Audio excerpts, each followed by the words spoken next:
The town of Harlan's Crossing, Wyoming, in the autumn of 1875, was the kind of place that looked almost welcoming from a distance.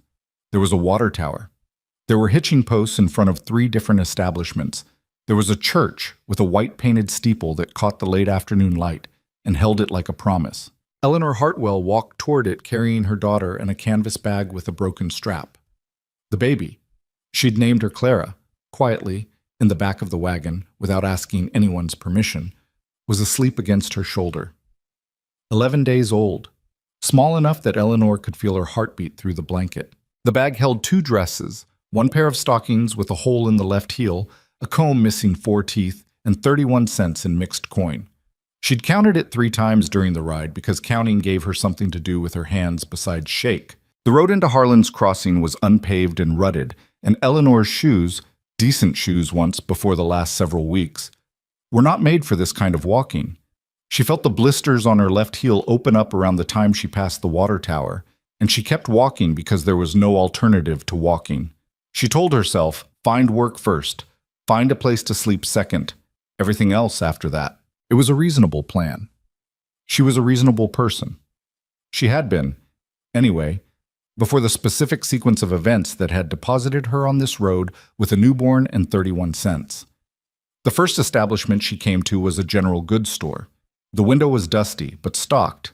Bolts of fabric, canned goods, a handwritten sign advertising tobacco at a price she couldn't read from the angle she was standing. She went inside. The man behind the counter was perhaps 50, with the kind of sun damage on his face that came from decades of working outdoors, followed by decades of watching other people work outdoors. He looked at Eleanor. He looked at Clara. He looked at Eleanor's left hand, which bore no ring. "Help you?" he said, in a tone that did not mean, "Can I help you?" "I'm looking for work," Eleanor said. "I can keep accounts, stock shelves, sew. I'm a good seamstress. I can cook. I learn quickly." The man said nothing for a moment. "Whose child is that?" he asked. "Mine," Eleanor said. "Where's your husband?" She had prepared for this question. She had prepared 3 different answers on the ride over, turning each one around in her mind, testing the weight of it. The truth was the lightest, which surprised her, given that the truth was also the most dangerous. "I don't have one," she said. The man looked at her for another long moment. Then he looked past her, at the door, as though he was calculating how quickly he could make that door her problem again. "I can't help you," he said. "I'm a hard worker," Eleanor said. "I'm not asking for charity. I'm asking for a wage." "I understand that," the man said, and his voice had gone flat. Not unkind exactly, just sealed, like a jar with the lid screwed down. "I can't help you." Eleanor stood there for one more second. She had learned in the past several weeks that there was a version of herself that would have apologized and backed out the door. She was trying very hard not to be that version anymore. She said, "Thank you for your time," and left. She tried 4 more places before the light started to go. The woman at the laundry took one look at Clara and shook her head before Eleanor finished her first sentence. The man at the livery stable said he didn't need anyone. The woman who ran the boarding house on the east side of Main Street opened the door, listened for approximately 15 seconds, and then said, very quietly, "I have other guests to consider," and closed the door again gently, which somehow made it worse. The last place was a saloon, which Eleanor had been avoiding out of some remnant of the instincts she'd been raised with. But by then, the instincts felt less important than the blisters and the fact that Clara had started to wake up and would need to eat soon. She didn't even make it through the door. A man coming out held it open for a half second, saw her face and the baby, and said, "You don't want to go in there." Not cruelly, almost like he meant it. "I'm looking for work," Eleanor said. "I know," the man said. "I heard you asking at the laundry." He glanced at Clara. "Word travels fast in a small town." "I noticed," Eleanor said. He didn't say anything else.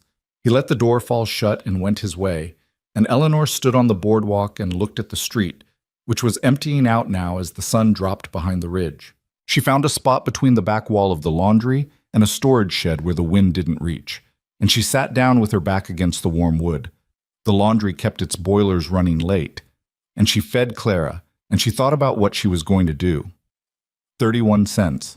one blanket in the bag, getting colder. She didn't let herself think about the house she'd grown up in, which was warm and well-built, and smelled like wood smoke and her mother's dried herbs, because that house was no longer available to her, and thinking about it served no purpose. She didn't let herself think about the 6 weeks she'd spent in her cousin Margaret's spare room after her father's ultimatum, or the way Margaret had stopped meeting her eyes toward the end.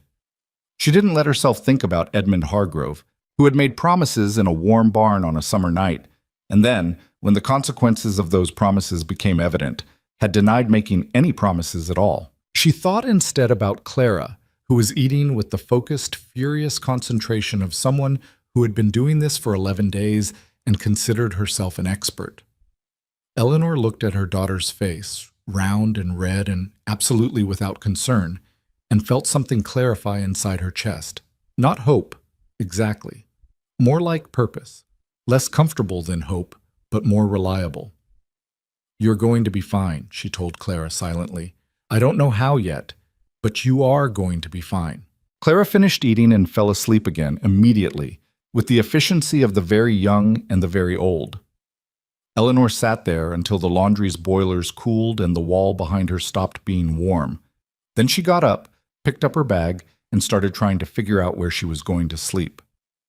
She almost missed the blacksmith shop entirely.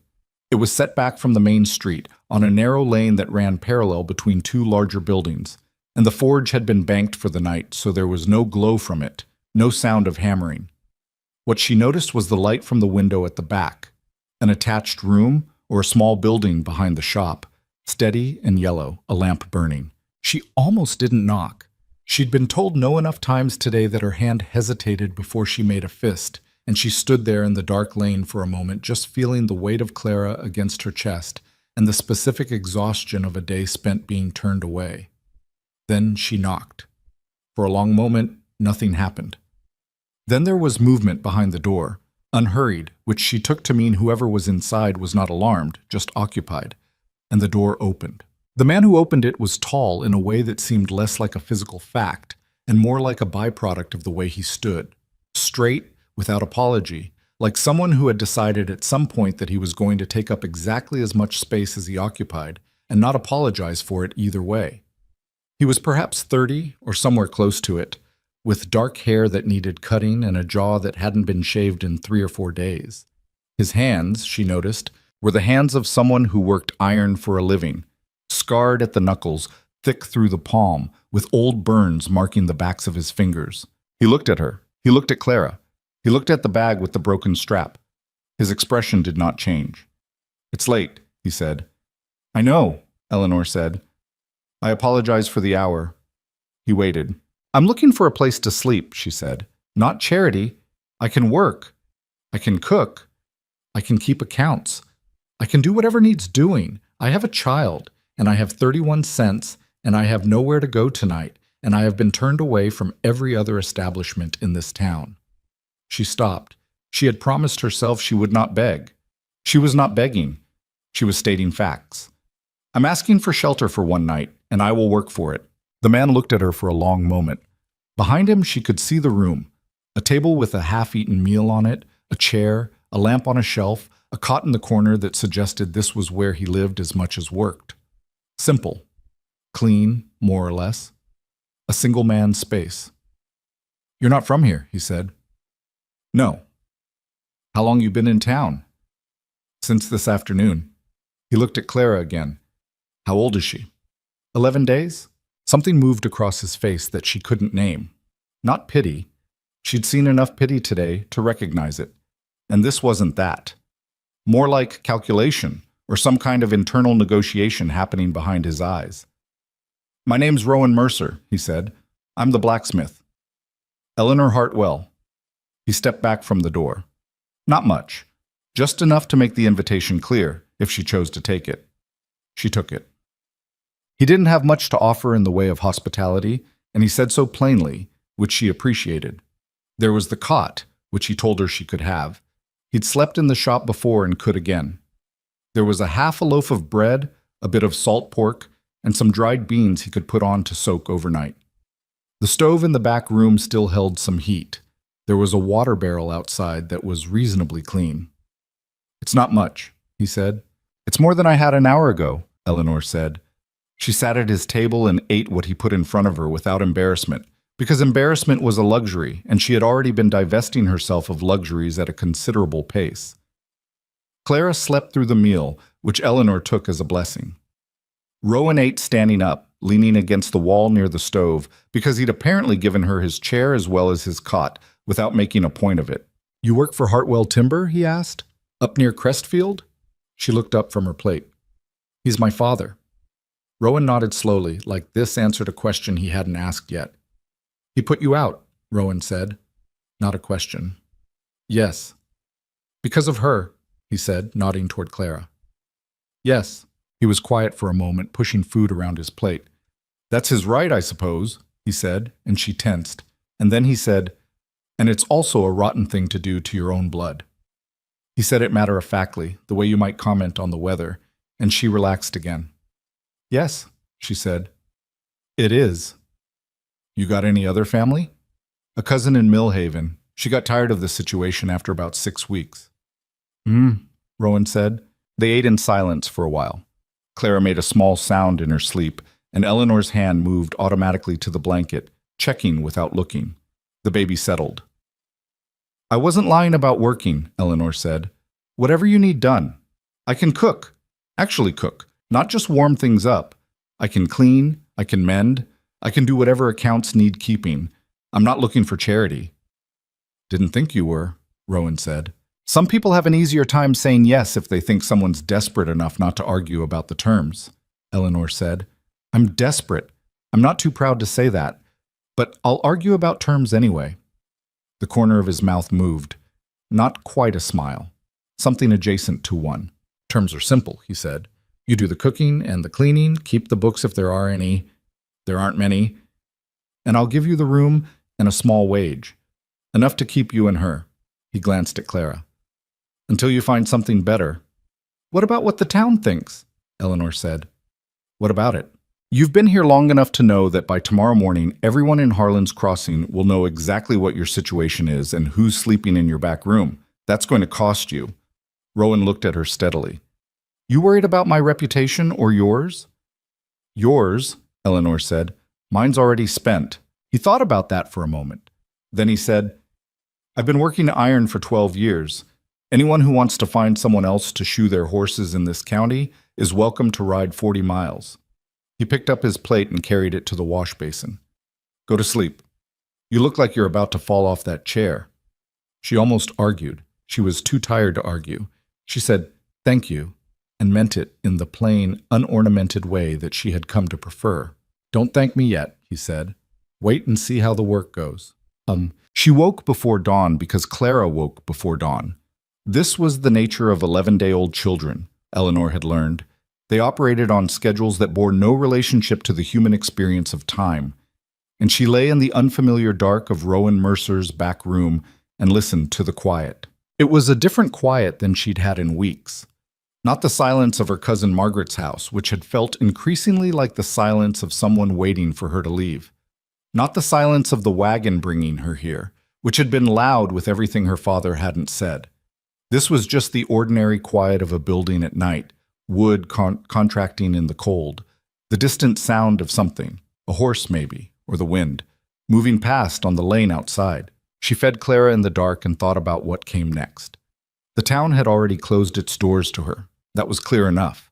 But she had a roof now, and a small wage, and a man who seemed to have made his decision about her character without consulting the town's opinion of her circumstances, which was the first time in several weeks that anyone had extended her that particular courtesy. She thought, one day at a time, don't plan more than a week ahead, just keep your footing and don't fall. When the sky started to lighten, she got up.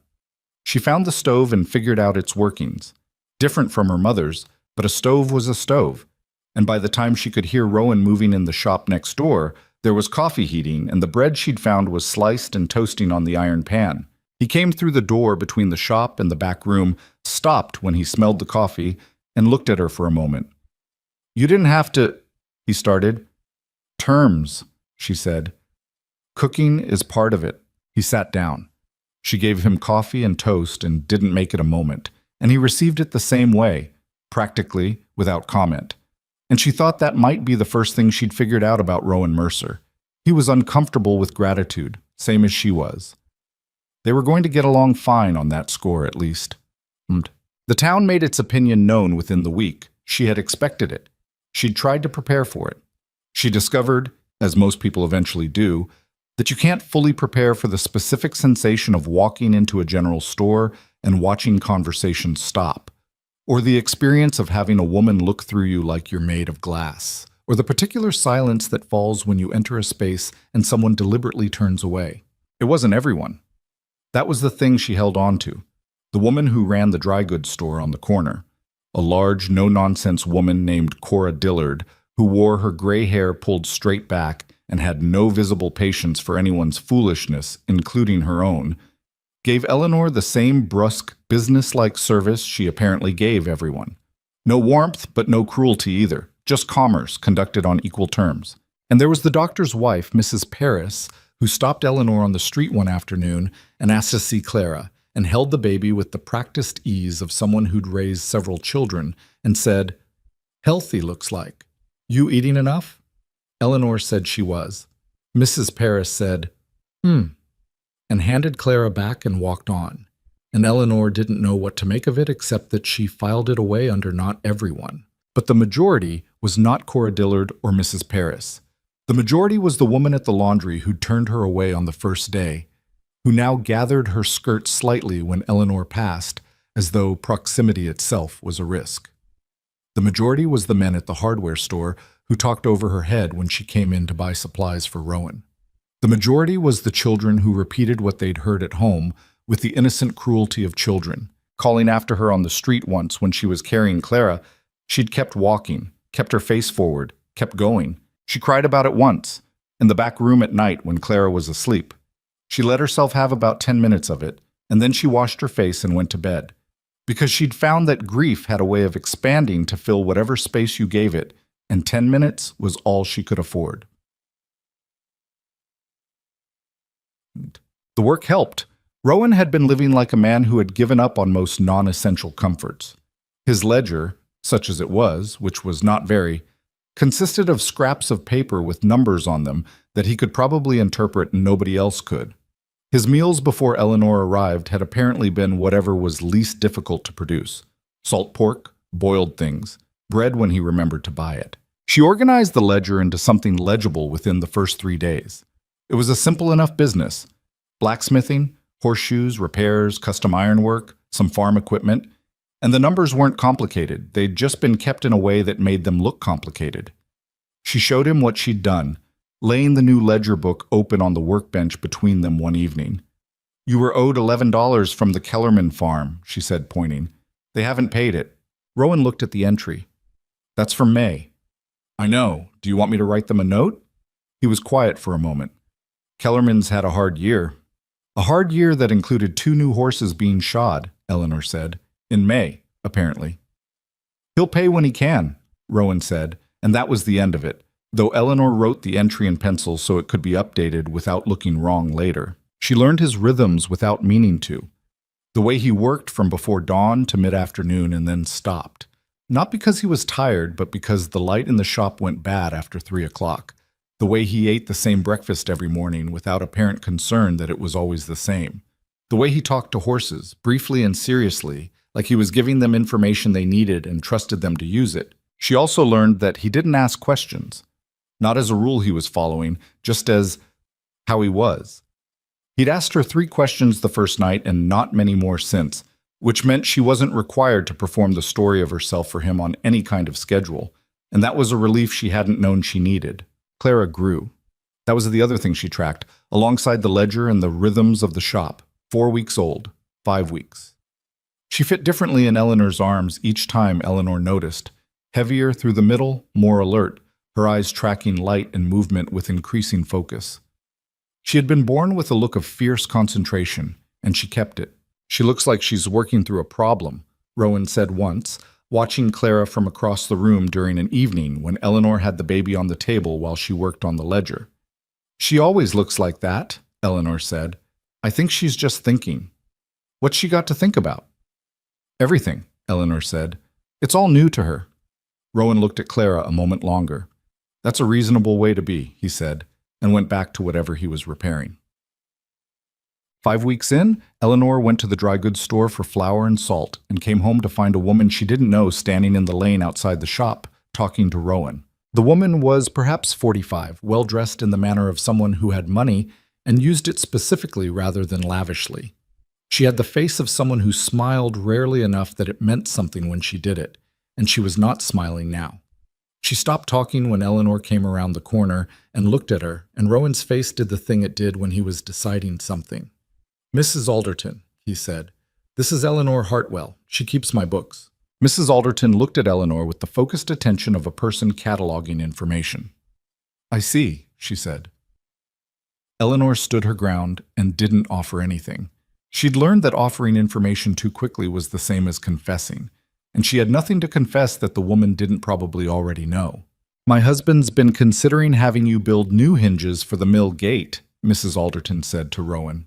She had not looked away from Eleanor. "I'll tell him what I've seen and let him decide." She picked up her skirts and walked away down the lane, back toward the main street. Eleanor watched her go. "That'll be the end of that," she said. "Maybe," Rowan said.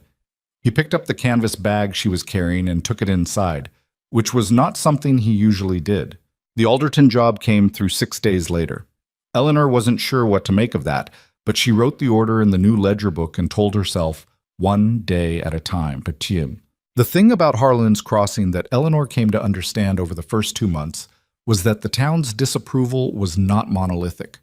It was layered, the way most things were layered.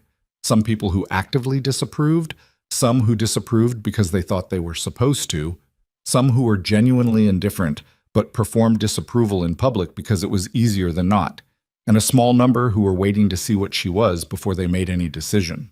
She focused on the last category.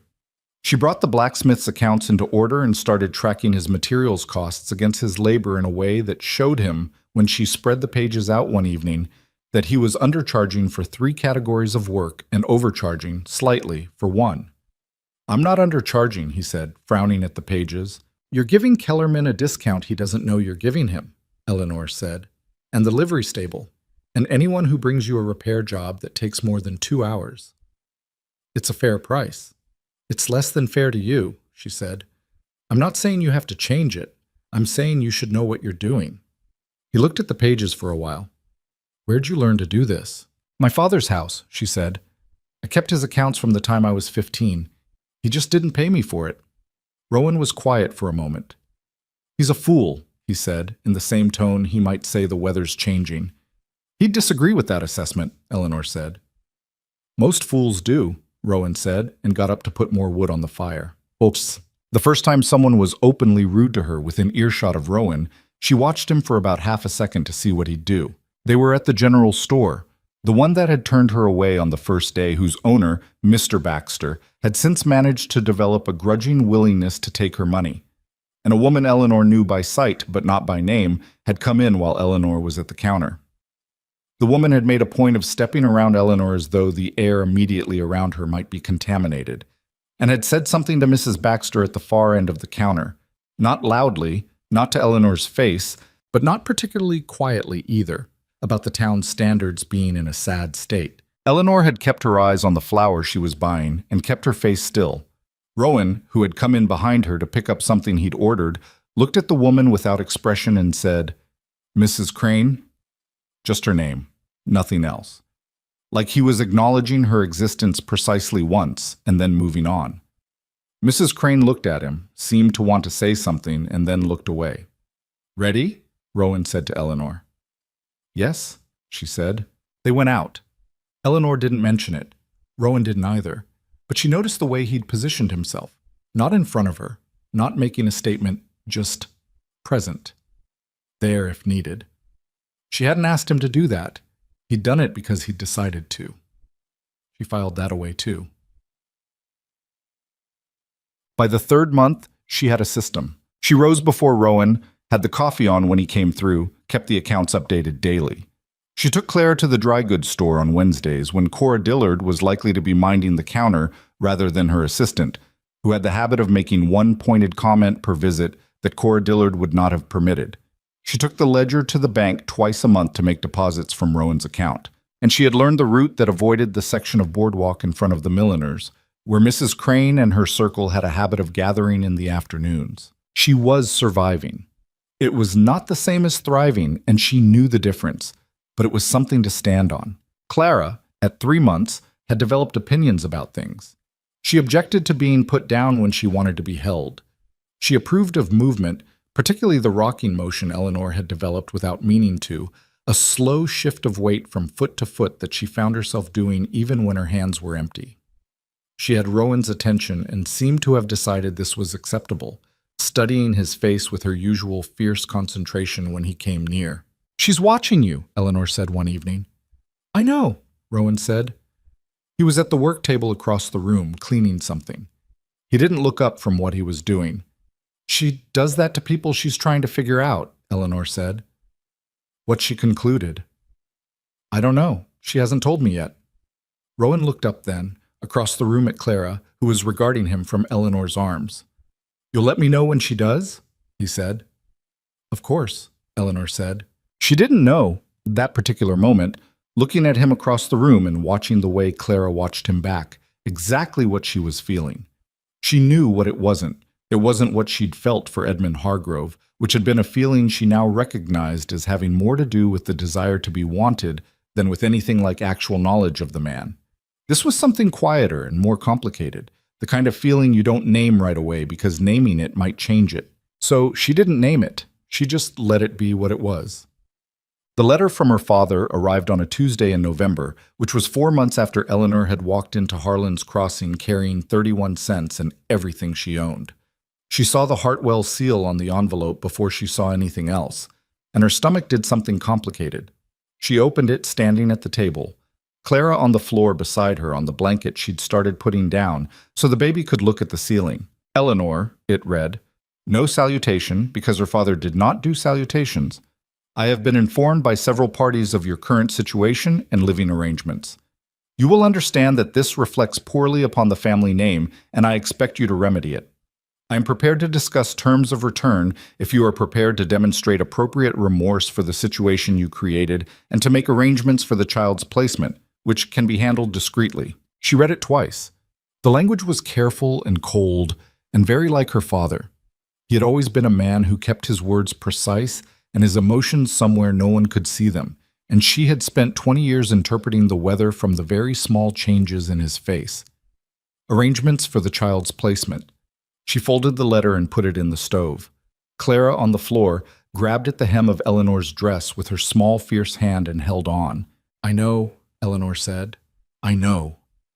She sat down on the floor next to her daughter, which was undignified but accurate, and she put her hand over Clara's hand, and she sat there for a while and let the thing that needed passing pass through her.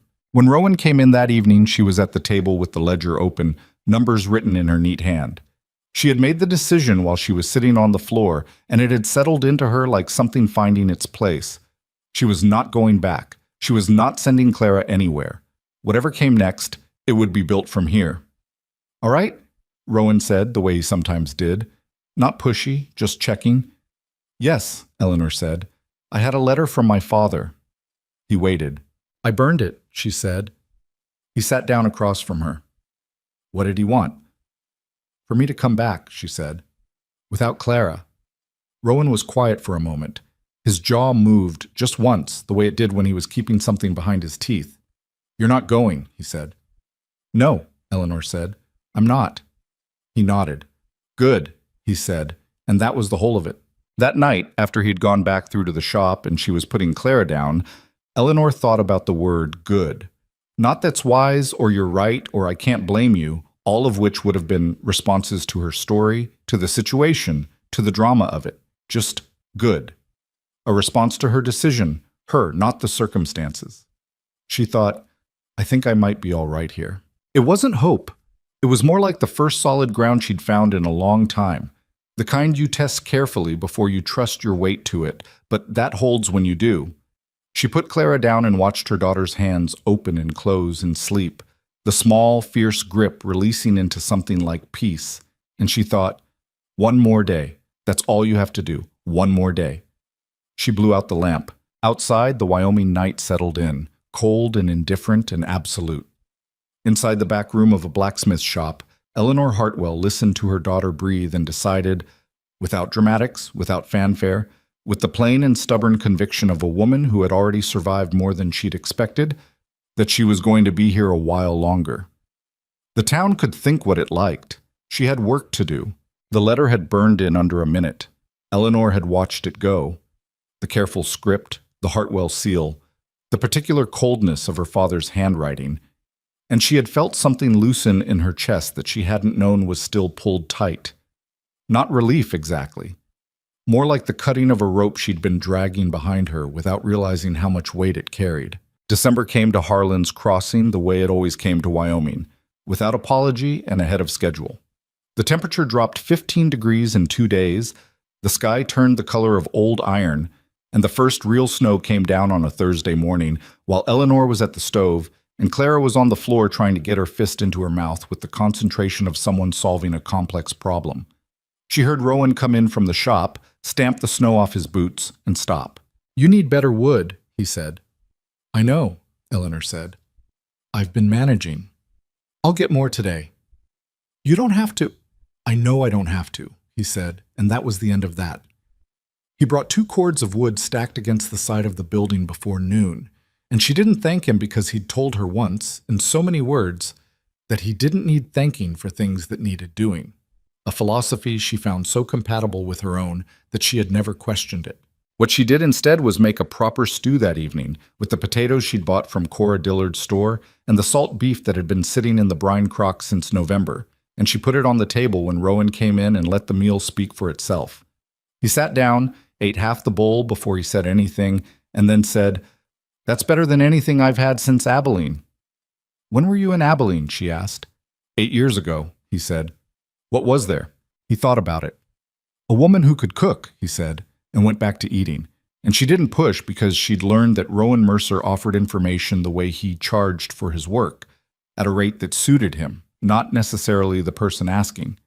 But she found herself wondering about those 8 years, and what had been in them, and what had brought him from Abilene to this narrow lane in Harlan's Crossing, Wyoming, which was not the kind of place a man ended up by accident.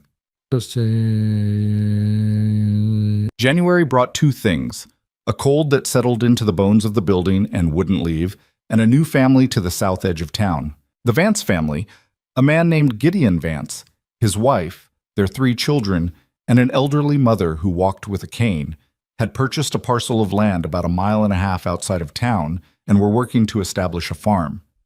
Gideon Vance came to the blacksmith shop in the second week of January, needing repairs to a plow blade and 2 wagon wheel rims, and he came back 3 days later with the wheel rims and stayed to talk in a way that most of Rowan's customers didn't. He was a big man, friendly in the uncomplicated way of someone who either hadn't been burned enough yet to grow cautious, or had been burned so thoroughly that he'd come out the other side. He had a laugh that started somewhere around his belt and worked its way up, and he used it freely. He looked at Eleanor without the particular calculation she'd grown used to from the town's residents, just acknowledged her presence the way you'd acknowledge anyone's, and shook her hand when Rowan introduced her as the woman who kept his books. "You good with numbers?" Gideon said. "Decent," Eleanor said. "My wife Hattie is terrible with numbers," he said.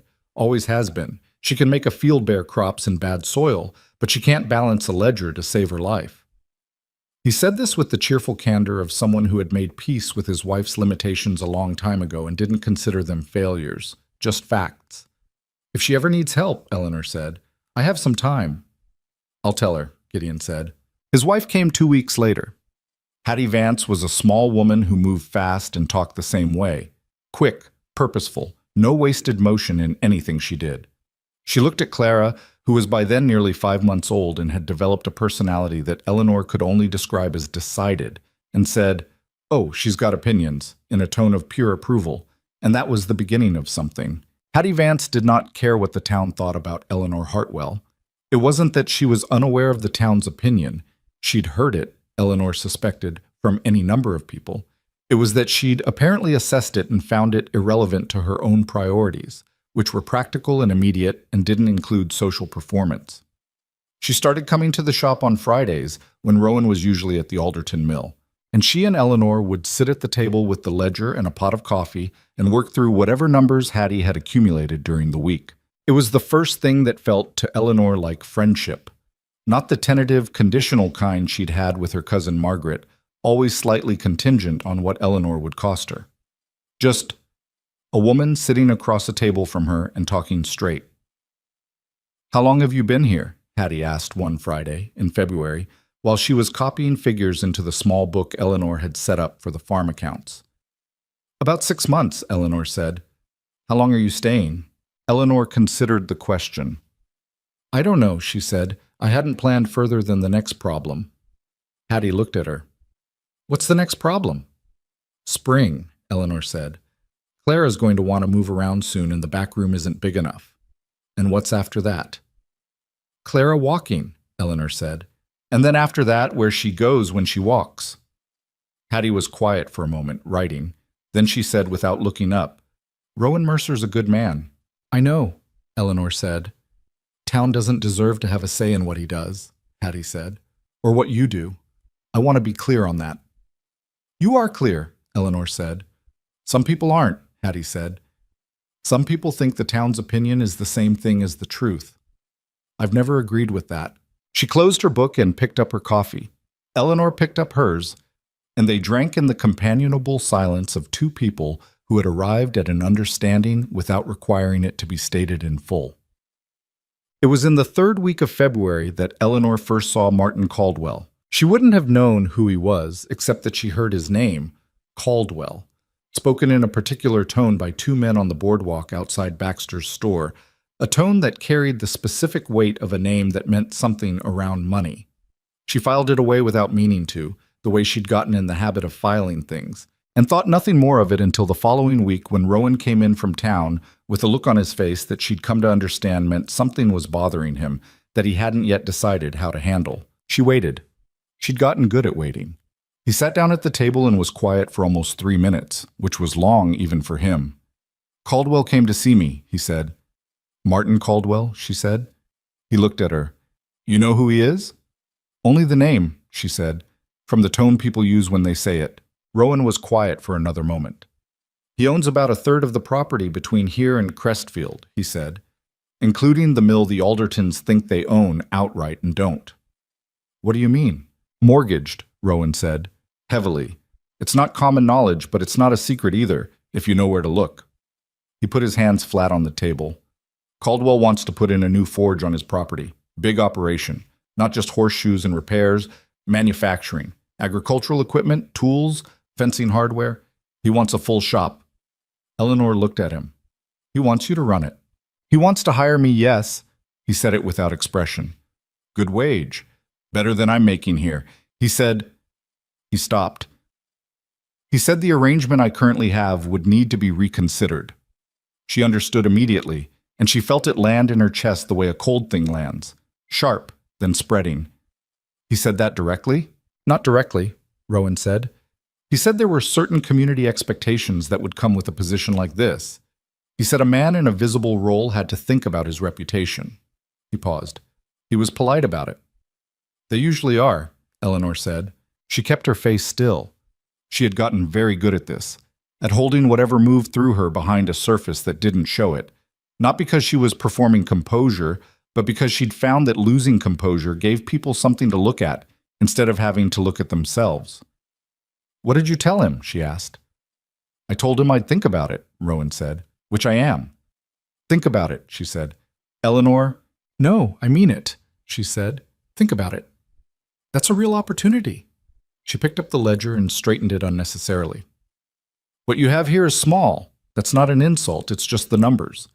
A manufacturing operation of the kind he's describing. That's 20 years of work for you. Maybe more." "I know what it is," Rowan said. "Then you should think about it seriously." He looked at her. There was something in his expression she couldn't name, something that didn't resolve itself into any of the things she might have expected, frustration or guilt, or the particular discomfort of a man trying to make a business decision that involves someone else's dignity. It was something quieter and more direct than any of those. "I'm thinking about it seriously," he said. "That's why I'm telling you." She didn't know what to do with that. She looked at the ledger. I'll start cooking, she said. She got up and went to the stove, and she put wood on it and got the pan out, and she did not think, she was very deliberate about not thinking, about what "that's why I'm telling you" meant in the particular tone in which he'd said it, because thinking about it would not help her cook dinner, and dinner needed cooking. She thought about it later.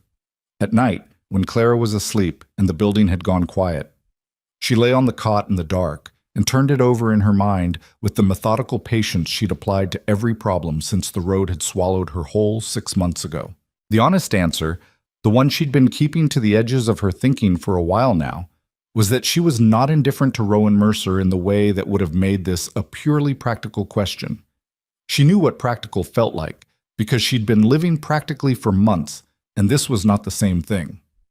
There was a reason she noticed when he was in the room, and a reason she noticed when he wasn't, and it was not because he was her employer. But she was also not a fool, and she had learned some hard things about the gap between what a person felt and what a situation could bear. Edmund Hargrove had liked her too. She believed that, in his own way, he genuinely liked her, and it had not been enough to make him keep his promises when keeping them became inconvenient. Feeling something was one thing. Building something out of it was another, and you could not build on ground that wouldn't hold. Rowan was a good man. She believed that without reservation. But good men had limits too, and Martin Caldwell's offer had put one of those limits in a specific location, and she needed to know what it meant. She decided, by the time the cold made the blanket insufficient, that she would not ask. She would wait and watch and find out by what he did rather than what he said, because what people said was only ever part of the information. The following week, without explanation and without mentioning Caldwell's name again, Rowan started coming to the table after dinner and staying, not doing anything in particular. He'd bring something to work on, a piece of ironwork that needed finishing by hand or the harness he was repairing for the livery stable. And he'd sit at the other end of the table and work while Eleanor did the accounts, and they'd talk or not talk depending on what there was to say. It was not very different from what they'd been doing since November, but it was slightly different, in the way that slightly different is sometimes everything.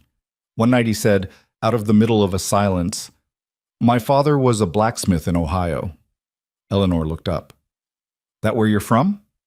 "Born there," he said. "Left at 17. "Why?" He rubbed a spot on the iron he was working. "My father was a hard man," he said. "Not cruel, just narrow. Everything had one right shape, and if you didn't fit that shape, you were the problem." He paused.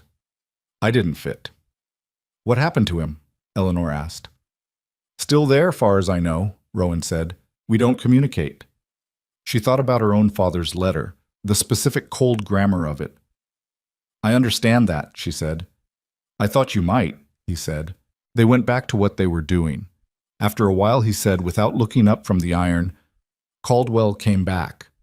Eleanor was very still. "And?" "I told him no," Rowan said. "Told him the terms weren't acceptable." The lamp between them held steady. Outside, the wind moved across the roof and kept going. "You didn't have to do that," Eleanor said. "I know," he said. "That was a real opportunity." "There'll be others," he said. He turned the piece of iron over in his hands, examining something. "The ones that cost too much aren't worth having. My father was right about that much, at least." Eleanor looked at him for a moment, at the downturned face, the careful hands, the particular stillness of a person who has made a decision, and settled into it. "Thank you," she said. She meant it the way she'd meant it the first night, plain and without ornament. He looked up. "I told you not to thank me yet." "I waited," she said. "This seems like the right time." He looked at her for a moment and then back at the iron. "Suit yourself," he said, and the corner of his mouth moved in the way it did. Welcome. March came in warm, which fooled no one who'd spent a winter in Wyoming, because March in Wyoming did not mean spring. It meant the cold had gotten tired and was resting before it came back. But the snow pulled back from the edges of the lane, and the light lasted a little longer each day, and Clara, who had been watching the window with increasing urgency for several weeks, now reached toward it when Eleanor carried her past. "She wants to go out," Rowan said one evening, watching the baby grab toward the glass. "She wants to go everywhere," Eleanor said. "She's like that." "How old is she now?" "Nearly 6 months." He looked at Clara steadily. The baby looked back at him with her usual focused assessment and then did something she'd only started doing recently. She reached toward him. He looked at the small, outstretched hand for a moment, then let her grab his finger. She did this with authority, the grip surprisingly strong, and then she regarded him with what Eleanor could only call satisfaction. "She's made her decision," Eleanor said. "About what?" "You," Eleanor said. "She's been deciding for months. That's her telling you." Rowan was quiet, looking at Clara's hand wrapped around his finger. His face was doing something she hadn't seen it do before. Something that had no edges to it, no caution, nothing kept behind teeth. Just open. "Huh," he said softly. It was the most inarticulate thing she'd ever heard him say, and it was the most genuine. The thaw brought trouble with it, as thaws in small towns often do. The frozen things that had been held in place by the cold started to move again, and not all of them were welcome. It started with a meeting at the church that Eleanor was not invited to and heard about from Hattie Vance, who had attended and come to the shop the following Friday with a look on her face that said she had information to deliver and was deciding how to do it. There was a discussion, Hattie said, about community standards. Eleanor poured her coffee. "About me?" "You were mentioned," Hattie said, "and Rowan, and the—" She paused. "The appropriateness of the arrangement." "Who led this discussion?" "Mrs. Crane, mostly," Hattie said, "with some support from a few of the other women and at least one of the men whose name I didn't catch." Eleanor sat down. "What came of it?" "Nothing official," Hattie said. "But there's a feeling, pushed by Mrs. Crane and her circle, that pressure should be applied, on Rowan specifically." "What kind of pressure?" "The kind that involves moving business elsewhere," Hattie said, "encouraging others to do the same. They're not talking about running you out. Nobody said that directly. But they're talking about making the situation cost him enough that he decides the situation isn't worth it." Eleanor was quiet for a moment. She thought about Rowan turning down Caldwell's offer. She thought about 2 cords of wood stacked against the wall. She thought about the way he'd said there'll be others without looking up from the iron. "He knows?" she said. "I'd imagine he's noticed the talk," Hattie said. "Has it affected his business yet?" 2 families haven't come in for work they'd ordered," Hattie said. "That's what I heard." Eleanor thought about the ledger. The numbers were not disaster yet, but 2 jobs canceled meant something, and she knew exactly what it meant in the arithmetic of a small blacksmith shop in a town with one of everything. "Hattie," she said, "do you know who specifically pulled work?" Hattie gave her 2 names. Eleanor wrote them in her head. Not in the ledger, not yet, just in her own accounting. She thought, this is the thing she'd been waiting for without wanting to name it. The town had been a slow pressure since she arrived. This was the pressure deciding to become a fist. She asked Hattie to stay for another cup of coffee, and they talked about the farm accounts for an hour. And after Hattie left, Eleanor sat at the table alone and did something she hadn't let herself do in a while. She thought about what her options actually were. She could leave. She had some money now, not much, but more than 31 cents. She could take Clara and find another town. She had skills and a history of using them, and she'd built this particular situation once. She could build something again, somewhere where nobody knew her. She could also stay and do nothing and let Rowan's business absorb the loss and watch the pressure increase and hope it found its ceiling before it found him. Or she spread her hands on the table and looked at them. Work roughened now in ways they hadn't been 6 months ago. Her mother's hands, she'd always thought. Her mother, who had stood in the doorway of the house and said nothing while her father handed Eleanor the canvas bag and pointed at the road. Who had said nothing because saying nothing was, to her mother, the safest thing she knew how to do. Eleanor thought, I'm not going to be my mother. I'm not going to be silent because silence feels safer. She didn't know yet what the alternative looked like, but she was going to find out. She started at Cora Dillard's store because Cora Dillard was the kind of person who respected directness and had no patience for performance, and Eleanor had a theory that the people who respected directness were often the people who could do something useful with it. She went on a Wednesday, as usual, with Clara on her hip and her list in her coat pocket. She bought what she needed. She waited until the other customers had cleared, and then she said without preamble, Mrs. Dillard, I have a question. Cora Dillard looked at her across the counter. Ask it. There are people in this town who are pulling work from Rowan Mercer to pressure him into ending the arrangement he has with me, Eleanor said. I want to know if you think that's a fair situation. Cora Dillard was quiet for a moment. She had the face of a woman who had seen a great many things and formed opinions about all of them that she did not share freely. No, she said. I don't think it's fair. Would you be willing to say so? Eleanor said. Not publicly, not a declaration, just to the people you know who are considering going along with it. Just say what you think. Why would that help you? Cora said. Because you've been here 20 years, Eleanor said, and people listen to you. Cora looked at her for a long moment, and then at Clara, who had been gnawing on the edge of Eleanor's collar with focused purpose.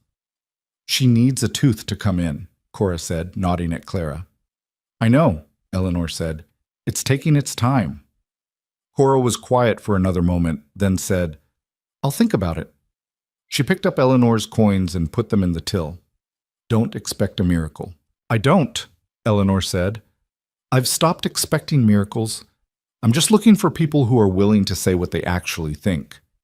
Cora looked at her, and something moved across the older woman's face that was as close to approval as Eleanor suspected she was likely to get.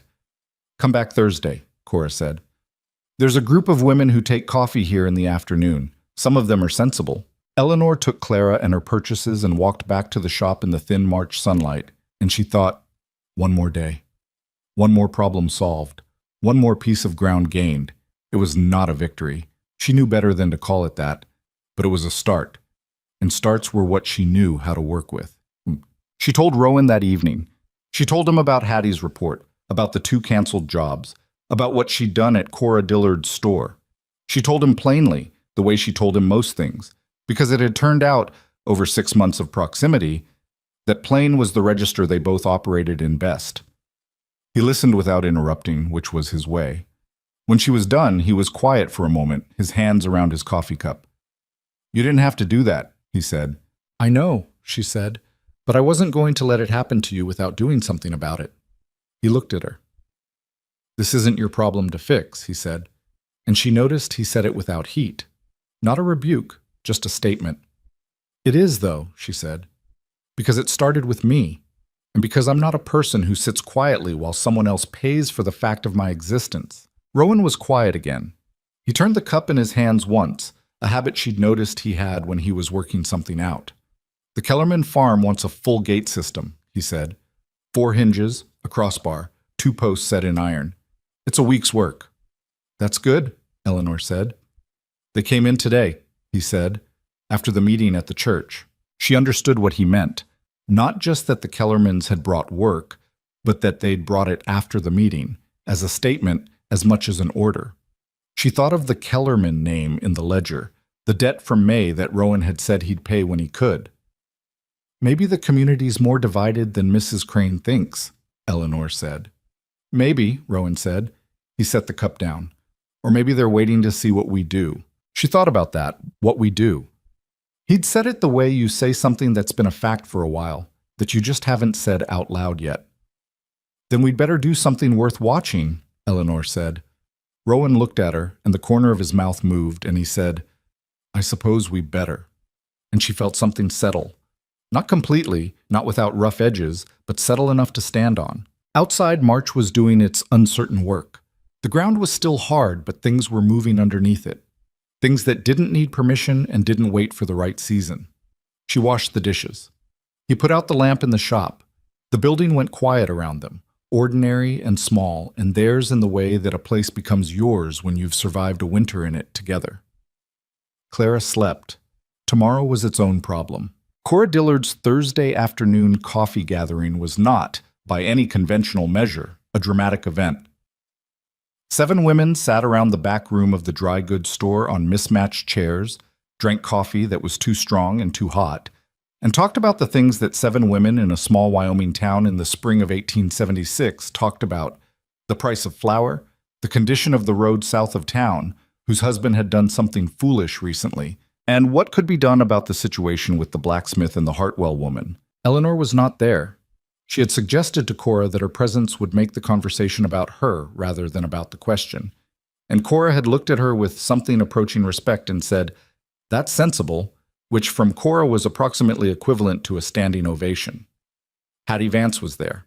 She reported back on Friday, sitting across from Eleanor at the table with her farm ledger open and untouched between them. "3 of them are firmly on Mrs. Crane's side," Hattie said. 2 are genuinely uncertain. One woman, Judith Paris, the doctor's wife, said plainly that she thought the whole campaign was unchristian and small-minded, though she used more careful language than that. "And Cora?" Eleanor said. Cora said that, in her experience, people who had never needed a second chance were usually people who hadn't been tested hard enough yet. Hattie paused. She said it in a tone that made Mrs. Crane change the subject. Eleanor sat with this. "So we have 3 against, 2 undecided, and 2 who aren't hostile." "That's about right," Hattie said. "That's not nothing," Eleanor said. "No," Hattie agreed. "It's not nothing." She picked up her coffee. Judith Paris also said something else. She said the reason Mrs. Crane is pushing so hard on this particular subject is because her own daughter made a similar mistake 8 years ago and was sent away. Nobody in town knows what became of her. Eleanor was quiet for a moment. She thought about that. The specific cruelty of a person policing in others what they couldn't forgive in themselves. It didn't make her sympathetic to Mrs. Crane, but it made the shape of the thing clearer. "What do you think I should do?" Eleanor asked. She didn't ask that often. She'd been solving her own problems for long enough that asking felt like a different muscle, one she had to deliberately use. Hattie looked at her steadily. "I think you've been letting the town make its decision without giving it all the information," she said. "They've seen you at the store and on the street, and they've drawn conclusions from that. They haven't seen what Rowan sees." "What does Rowan see?" Eleanor said, and then immediately felt the question sit differently in the air than she'd intended it to. Hattie's expression didn't change, but something in her eyes did. "A woman doing decent work and raising a good child and handling a hard situation with more grace than most people manage under easier circumstances," she said. "That's what he sees. That's what I see too, for what it's worth." Eleanor looked at the table. "It's worth a great deal," she said. "Thank you." "Now stop thanking me and help me figure out why this column doesn't add up," Hattie said, turning the ledger around. "Bobby." What happened the following Sunday was not planned. Eleanor would say that for the rest of her life, when the story was eventually told and retold and compressed into the kind of clean narrative that real events rarely are, it was not planned. It was the result of a decision made on a cold April morning while Clara was fussing and the back room felt very small, and Eleanor had been inside it for 3 consecutive days because the mud season had made the lane nearly impassable. She had not been to the town's meeting house, the non-denominational gathering space that served Harlan's Crossing in place of a formal church, since she'd arrived. She had not avoided it deliberately so much as she'd simply understood, without being told directly, that her presence there would be unwelcome, and she had enough battles to choose without picking that one before she was ready. But on this particular Sunday morning, with the mud drying and the April sun coming through the window with actual warmth in it for the first time in months, and Clara sitting up against Eleanor's knee looking at the light on the wall with her usual focused attention. On this morning, Eleanor looked at her daughter and thought, "I am not going to raise you to believe you don't belong places." She put on her better dress, which was the blue one, washed but not new. She put Clara in the good blanket, the one without the fraying edge. She combed her hair. She did all of this without thinking about it too hard, because thinking too hard would produce reasons not to do it, and she'd had enough reasons not to do things. Rowan was in the shop when she came through. He was working even on Sunday morning because the Kellerman gate wouldn't build itself, and he looked up when she appeared in the doorway. He took in the blue dress and the good blanket and her combed hair and the particular set of her shoulders. "Where are you going?" he said. "The meeting house," Eleanor said. He was very still for a moment. She could hear him calculating. Not the way a man calculates when he's about to tell you something is a bad idea, but the way a person calculates when they're deciding where they stand. He put down the piece of iron he'd been working. "Give me 10 minutes, he said. She looked at him. "You don't have to—" "I know," he said. He was already moving toward the back room to wash his hands. 10 minutes. She stood in the doorway of the shop and held Clara and waited, and she thought, this is what it looks like when someone decides. Not the speech, not the declaration. just the putting down of the iron and the 10 minutes. Checked. They walked to the meeting house together, which was 4 blocks from the shop and felt like 4 miles. It was not the first time Eleanor had walked through town, but it was the first time she'd done it like this. With Rowan beside her on a Sunday morning, the two of them moving toward the one place in town where the maximum number of people would be gathered in the minimum amount of space. She kept her eyes forward. She could feel the attention on them, the specific quality of a small town noticing something, without needing to look for it. Beside her, Rowan walked the way he always walked, straight, without apology, taking up exactly the space he occupied. Clara was awake and looking around with interest, because she was 8 months old and the world was still largely a source of fascination rather than concern. They arrived at the meeting house. The door was open, the gathering already underway. Eleanor paused for half a second at the threshold, just half a second, not enough to be visible to anyone who wasn't watching for it, and then she went in. The room held perhaps 40 people. Benches arranged in the way of a meeting space rather than a formal service, people seated in the patterns of families and neighbors. At the front, a man Eleanor didn't know was speaking about a road repair project, which was what the town used these Sunday gatherings for. Community business, announcements, the occasional moral observation from whoever felt moved to make one. When Eleanor came through the door with Clara on her hip and Rowan behind her, the man at the front stopped mid-sentence. It was not dramatic, the stopping, just a pause, the kind that happens when a room's attention splits. People turned. Eleanor kept walking, because the alternative was standing in the doorway, which would be worse. She found a space on a bench near the back, not hiding, just practical, and sat down. Rowan sat beside her. For a moment the room was very quiet in the specific way of a room that is deciding how to behave.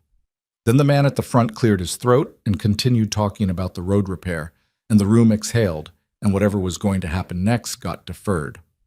It was Mrs. Crane who broke the deferred thing open, and Eleanor had known it would be because Mrs. Crane was a woman who had been building toward something for 3 months and lacked Cora Dillard's capacity for patience. It happened at the end of the gathering, in the informal period when people stood and talked. Eleanor had been preparing to leave. She'd made her point by being present, and she was practical enough to know that pressing it further would tip from statement into spectacle. When Mrs. Crane appeared at her left side with the particular velocity of a person who has been working up to something, she was a handsome woman in her mid-50s, well-dressed, with the bearing of someone who had been important in a small community long enough to have confused that importance with correctness. "Miss Hartwell," she said, in a voice that was not precisely loud but pitched to carry. "I'm surprised to see you here." Eleanor turned to face her. She had been waiting for this for months, she realized. Not this specific moment, but the moment when something that had been conducted in whispers and behind backs would have to be conducted face to face. She felt, oddly, more steady for the confrontation being direct. "Good morning, Mrs. Crane," she said. "I wonder if you've considered," Mrs. Crane said, "the effect your presence has on the community, particularly on the younger members." "I've thought about it," Eleanor said. "What effect do you mean specifically?" Mrs. Crane's eyes moved to Clara, and the movement was deliberate. "Children learn from examples," she said. "What they see around them shapes what they believe is acceptable." "I agree," Eleanor said. "That's exactly why I'm here." Mrs. Crane's expression shifted. She'd been prepared for apology, or deflection, or the quiet shrinking that Eleanor had been doing for the first several months. She hadn't been prepared for agreement followed by a different argument. "Children," Eleanor continued, keeping her voice even, "should see that a woman who works hard and raises her child decently and minds her own business can stand in a public space without being made to feel she shouldn't exist. That's the example I'm thinking about." The room had gone quiet again. Not all of it. There were still clusters of conversation going on at the far end, but the immediate area around them had that particular listening silence. "Your situation," Mrs. Crane said, recovering, "is not a matter of hard work. It's a matter of choices and their consequences." "You're right," Eleanor said. "I made choices. Some of them were mistakes. I've been living with the consequences honestly, which is more than I can say for the man who made the same choices and is living in Crestfield without consequence of any kind." She paused. "I don't say that to excuse myself. I say it because I'd like to understand why the consequences fall entirely on one side." Silence. Mrs. Crane opened her mouth. Because the answer can't be that she's the only one responsible, Rowan said. He hadn't raised his voice. He was standing slightly to Eleanor's right, and he'd been quiet until now, and the room heard him the way rooms hear quiet people when they speak, which is with more attention than they give to louder ones.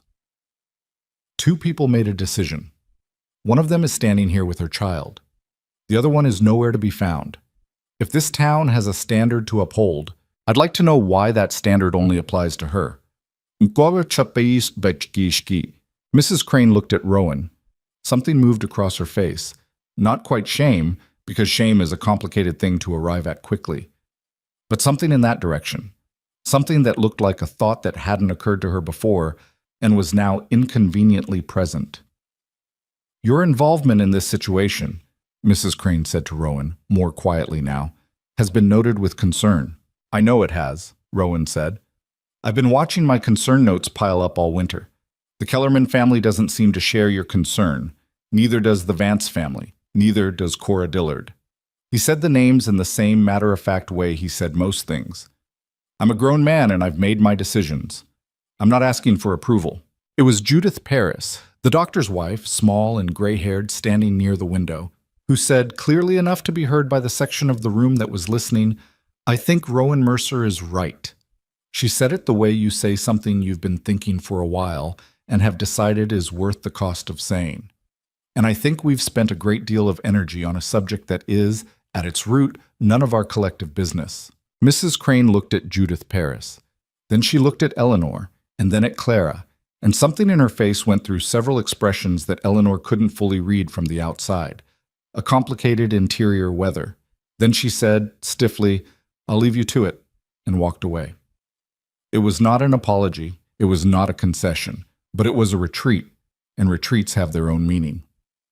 They walked home in the kind of silence that comes after something significant has happened, and neither party is ready to talk about it yet. Clara had fallen asleep against Eleanor's shoulder during the walk, which was her habit. Motion put her to sleep, had since she was very small, and Eleanor carried the warm sleeping weight of her daughter through the April morning and thought about what had just happened. That was more than I planned, she said, finally. What did you plan? Rowan said. Just to be there, she said. Just to exist in the space without apology. I wasn't planning the conversation. It went where it needed to go, Rowan said. Did it? She glanced at him. You didn't have to say what you said. Same answer I always give, he said. I know. They turned onto the lane. The mud had dried enough to be passable, the spring smell of it mixing with the cold iron smell that always hung around the shop. People are going to talk about it, she said. They already talk about it, Rowan said. More now, she said. Then there's more out in the open, he said. That's not always worse. She thought about that. In the lane's quiet, with Clara asleep and the morning sun doing something warm on the unpainted side of the building, it was possible to feel, not triumph, because she knew better than to call it that, but something solid, like she'd planted a stake in ground she meant to keep. The week that followed was strange in the way that aftermath weeks always are. The tension broken in one specific place, but the landscape around that break still shifting and unsettled. Judith Paris stopped by the shop on Tuesday with a jar of preserves and no stated reason for the visit, and stayed for an hour talking with Eleanor about practical things. Where to buy good wool in the county, which of the town's suppliers were reliable, the best way to keep a root cellar from going damp. She did not mention the meeting house. She didn't need to. The woman who owned the laundry, whose name Eleanor had learned was Vera Stubbs, and who had been in Mrs. Crane's circle from the beginning, passed Eleanor on the street Wednesday and looked at the ground. Not hostility. More like the specific discomfort of someone who is reconsidering a position they've held publicly and hasn't yet worked out how to revise it. Eleanor took these things as information, not victory. She was learning the map of the town's opinion the way you learn any complicated territory. Slowly, with frequent correction, without assuming that finding one clear path means all the others have been found. The harder thing was Rowan. Not hard in a bad way. Hard in the way that things are when they have weight, when they're real, when you can't file them under practical and move on. The morning after the meeting house, she'd woken to find that he had, at some point before she rose, fixed the shutter on the back room's window that had been catching in the wind for 2 months. He hadn't mentioned it. She'd stood looking at the repaired shutter for a moment. It was a small thing, 10 minutes of work, not worth remarking on. And then she'd gone to make the coffee, and they'd gone about the morning, and neither of them had said anything about it. But she had noticed. She noticed the way you notice things you're trying not to make into more than they are. There was an evening in the middle of that week when Clara was fussing past her usual hour. Teething, Eleanor thought, or possibly just contrary, because she was developing into a person with strong opinions about schedules. And Eleanor had been walking her in the small, repetitive loop she'd learned, front room to back room to front room, the rocking step, when Rowan came through from the shop and held out his hands. "Let me," he said. She looked at him. "She's going to fuss." "I know," he said. She handed Clara over because she'd been doing the loop for 40 minutes and her arms were tired and she was practical. He took the baby with the careful, deliberate grip of a man who was being very precise about something he didn't have a lot of practice with, and he started walking, and Clara, who was, as Eleanor had noted, a person with opinions, looked up at his face and appeared to be recalibrating. The fussing slowed, then stopped. Eleanor sat down at the table and watched Rowan walk the loop, this big man with iron-scarred hands, carrying her daughter through the small square of a back room with the same straightforward purposefulness he applied to everything. "She likes the motion," Eleanor said. Rowan said. "And your voice," Eleanor said. "Talk to her." "About what?" "Anything. She doesn't understand the words, she just likes the sound." Rowan thought about this for a moment, and then, in the tone he used for giving horses information they needed, he started describing the gate he was building for the Kellerman farm. The design of it, the weight of iron required, the problem he'd been working through with the pivot hinge. Clara listened with the expression of someone genuinely interested in hinge mechanics, and her eyes grew heavy. And by the time Rowan had explained the solution to the pivot problem, she was asleep. He looked down at her and then at Eleanor. "Hinge mechanics," Eleanor said. "Works on horses, too," he said. She laughed. Actually laughed. The kind that comes without deciding to, and she felt the sound of it in the room and thought, "I don't do that enough. I used to do that more." Rowan looked at her when she laughed, and she saw it again. That thing in his face that had no edges to it, that was not cautious, that was just there. She took Clara from him. She said goodnight. She went to the back room and put Clara down and stood in the dark for a moment, her heart doing something specific and unhelpful, and she told herself, one problem at a time. The problem of her feelings was not the most urgent problem. She had other problems to attend to. The most urgent problem arrived the second week of April in the form of a man she'd never seen before who came to the shop on a Thursday while Rowan was at the Kellerman farm, and she was alone. He was perhaps 60, lean, with the kind of careful dress that signals money being managed rather than spent freely. He had a quality of stillness about him that she recognized, and it took her a moment to identify why. It was the same quality her father had, the stillness of a man used to having people wait for him to speak. He looked around the shop, taking inventory of it in the way that some people take inventory of a room, assessing value and finding it adequate or not. "Miss Hartwell," he said. She was behind the work table, and she didn't come around it. "I don't believe we've met," she said. "We haven't," he said. "My name is Foster Caldwell. Martin Caldwell is my son." She had not expected that, and she did not show that she hadn't. "How can I help you, Mr. Caldwell?" He moved into the shop, looking at the work on the walls, the finished pieces waiting for collection, the tools, the organized space she'd helped impose on what had been a functional but chaotic arrangement. He looked at the ledger on the work table with the eye of someone who recognized a well-kept account. "My son told me he made Mr. Mercer an offer in January," he said. "I'm aware of that," Eleanor said. "And that Mr. Mercer declined." "Yes." Foster Caldwell looked at her directly for the first time. He had gray eyes, the kind that were difficult to read because they didn't give much away. "My son attributed the refusal to circumstances," he said. "He mentioned your name." "I imagine he did," Eleanor said. "I'd like to make the offer again," Foster Caldwell said, "with different terms." She looked at him steadily. The terms your son proposed required me to leave, she said. Is that still part of the arrangement? I'm not interested in what my son proposed, he said. I'm interested in whether Rowan Mercer is the right man to run a manufacturing operation, and whether there are terms that would bring him there. She studied him. He was not, she decided, a man who made speeches. He was a man who stated things, which was either better or worse than speech-making, depending on what was being stated. That's a question for Rowan, she said. Not for me. Mr. Mercer isn't here, Foster Caldwell said. No, Eleanor said. He'll be back by afternoon. You're welcome to wait, or come back then. I'd like to ask you something first, he said. She waited. My son thought the situation here was one way, Foster Caldwell said. I've been in enough towns long enough to suspect it's another. Am I wrong? She looked at him for a moment, then said, What are you asking me exactly? Are you planning to stay? He said. It was a direct question, and it deserved a direct answer. She had stopped being surprised by the questions that cut straight to the thing. That depends on a number of factors that aren't settled yet, she said. Rowan Mercer being one of them, Foster Caldwell said. She didn't answer that, which was itself an answer, and they both knew it.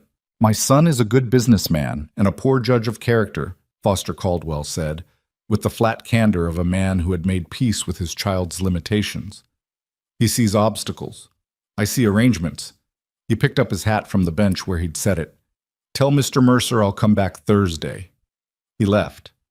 Eleanor stood at the work table and turned over what had just happened. She did not allow herself to think about the question he'd actually been asking, which was not whether she planned to stay in Harlan's Crossing, but whether the arrangement between her and Rowan had a future that was domestic as well as professional. She did not allow herself to think about it because she was not going to answer that question for a man she'd met 8 minutes ago. But she noticed that she had not said no. Rowan came back from the Kellerman farm in the late afternoon, and she told him about Foster Caldwell while he was washing his hands. He was quiet through the telling, the way he was quiet when he was thinking, rather than when he had nothing to say. The elder Caldwell, he said when she finished. He didn't seem like his son, Eleanor said. He's not, Rowan said. Martin's good with numbers and short with people. The father's the other way around. He dried his hands. What did you think of the offer? It's not my offer to evaluate, Eleanor said. He looked at her. I'm asking what you think. She considered. I think if the terms are different, if there's nothing in them about me having to go, then it's worth hearing. She paused. You turned it down once because of me. I don't want you to keep turning things down because of me. That's not why I turned it down, Rowan said. Then why? He was quiet for a moment. He set the towel down on the bench, and he looked at her in the direct way he had, without deflection, just looked at her. Because the terms told me what kind of operation it was going to be, he said, and I wasn't interested in that kind of operation. She held his gaze. And if the terms are different? Then it's a different conversation, he said. She nodded. She picked up the ledger and went back to the table. He went through to the shop. The evening proceeded the way evenings proceeded in this building, ordinarily and with purpose, each of them occupied with the work that was theirs. It was only later, when Clara was asleep and the shop was quiet and Eleanor was lying in the dark, thinking about the day the way she thought about everything before sleeping, methodically, working backward from now, that she let herself consider the weight of what Rowan had said. He hadn't turned down Caldwell's offer because of her. He'd turned it down because of what the terms said about the operation, about the kind of man Caldwell's son expected him to be. The distinction mattered. She had been carrying for months the particular guilt of being someone whose presence cost another person something, and he had just told her without drama that she had the accounting wrong. She lay there and felt that recalibrate inside her. It was not a small thing, the recalibration. It was the kind of thing that shifts the way you read everything that came before it. All the small pieces of evidence she'd been collecting, filing carefully, neither adding them up nor refusing to. Now she added them up. The wood stacked against the wall. The shutter fixed without comment. The iron set down, and the 10 minutes. Give me 10 minutes. The corner of his mouth, which was not quite a smile, but adjacent to one. She thought, I have been very careful not to hope for something I didn't know I was allowed to want. She thought, maybe I've been more careful than the situation requires. She didn't know what to do with that yet, but she let herself have it, lying in the dark of a room that had become, without her quite deciding it, the closest thing to home she'd found in a long time. Outside, the April wind moved across the building, probing for gaps and finding fewer than it used to. Clara breathed. The lamp was out. The night settled. Eleanor closed her eyes and thought, one more day. But maybe the next one is different. The following Sunday, she did not go to the meeting house. She did not go because she'd made her point, and repeating it would have been performance rather than statement, and she had no interest in performance. But on Sunday morning, while Rowan was in the shop and Clara was in her usual spot on the floor, regarding the window light with philosophical attention, Judith Parris knocked on the back door. She had the doctor with her, a man named Aldous Parris, quiet and deliberate, who had the hands of his profession and the eyes of someone who had seen enough of human nature not to be easily startled by it. He examined Clara with the brisk efficiency of a man who considered small children to be simply small people requiring the same attention as larger ones, and declared her health good and her development on track. "She's strong," he said, in the tone of professional approval. "I know," Eleanor said. "You've done well," he said. And it was a medical observation, not a social one, which made Eleanor trust it more than she would have trusted the social version. When they left, Judith Parris paused at the door and said, "You should know that the conversation in this town is shifting, slowly, but shifting." "Because of Sunday?" Eleanor said. "Because of Sunday," Judith said, "and because of 6 months of evidence before Sunday." She looked at Eleanor steadily. "Evidence matters. Most people respond to it eventually, even when they don't want to." Eleanor thought of Mrs. Crane's face in the moment when she'd run out of argument. Not changed. Nothing changed that quickly. She'd stopped believing in quick changes around month 3, but something in it that was less certain than it had been. "Thank you," Eleanor said. "Don't thank me," Judith said. "I didn't do anything except say what I think. That shouldn't require thanks." She went, and Eleanor closed the door and stood in the quiet of the back room and thought about what it meant that the map of the town's opinion had shifted enough that Judith Parris was saying evidence matters at her door on a Sunday morning. It meant not victory, not safety, not the end of anything. But it meant she had ground she hadn't had before, real ground, earned rather than given, the kind that holds when you test it.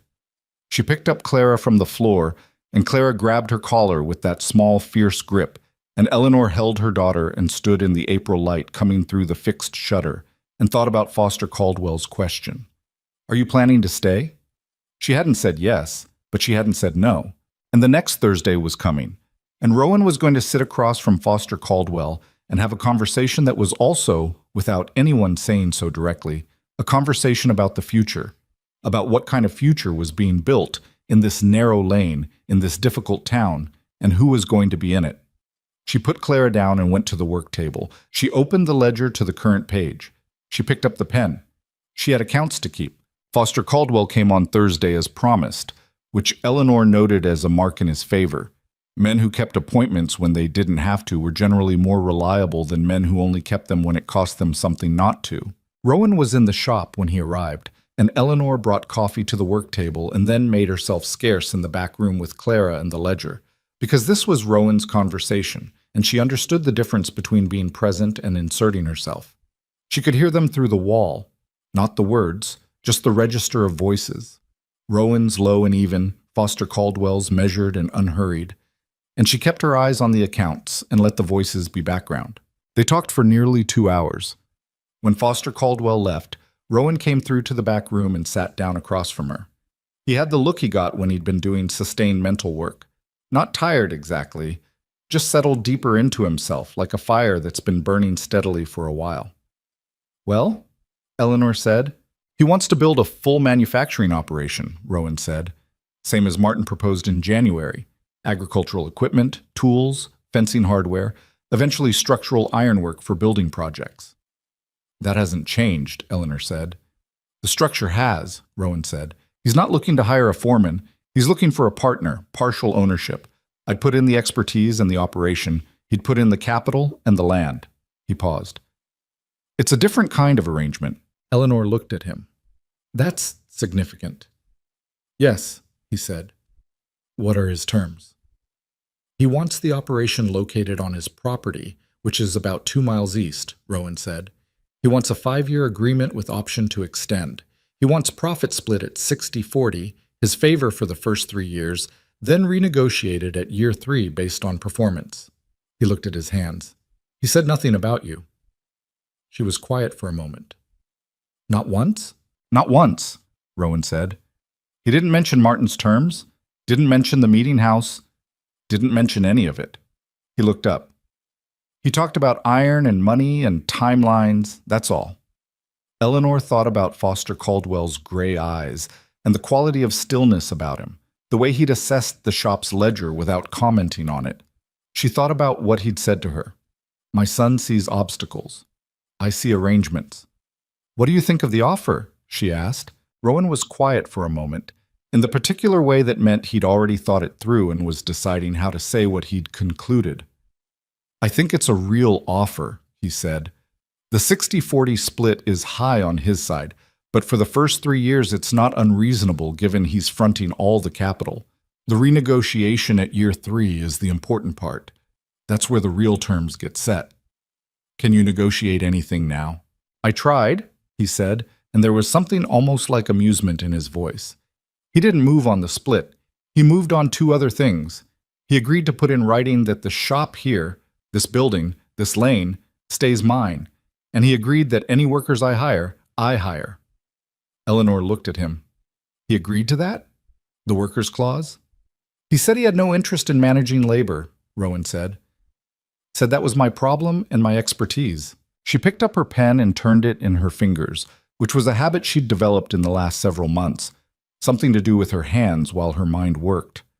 Rowan, this is a real opportunity. I know what it is, he said. Are you going to take it? He looked at her steadily. There was a pause that was not uncomfortable.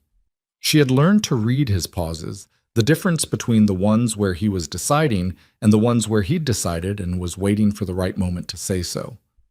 I'm going to take it, he said, but I need to ask you something first. She set the pen down. I need to know if you're staying, he said. It was the same question Foster Caldwell had asked, but in Rowan's mouth it meant something different.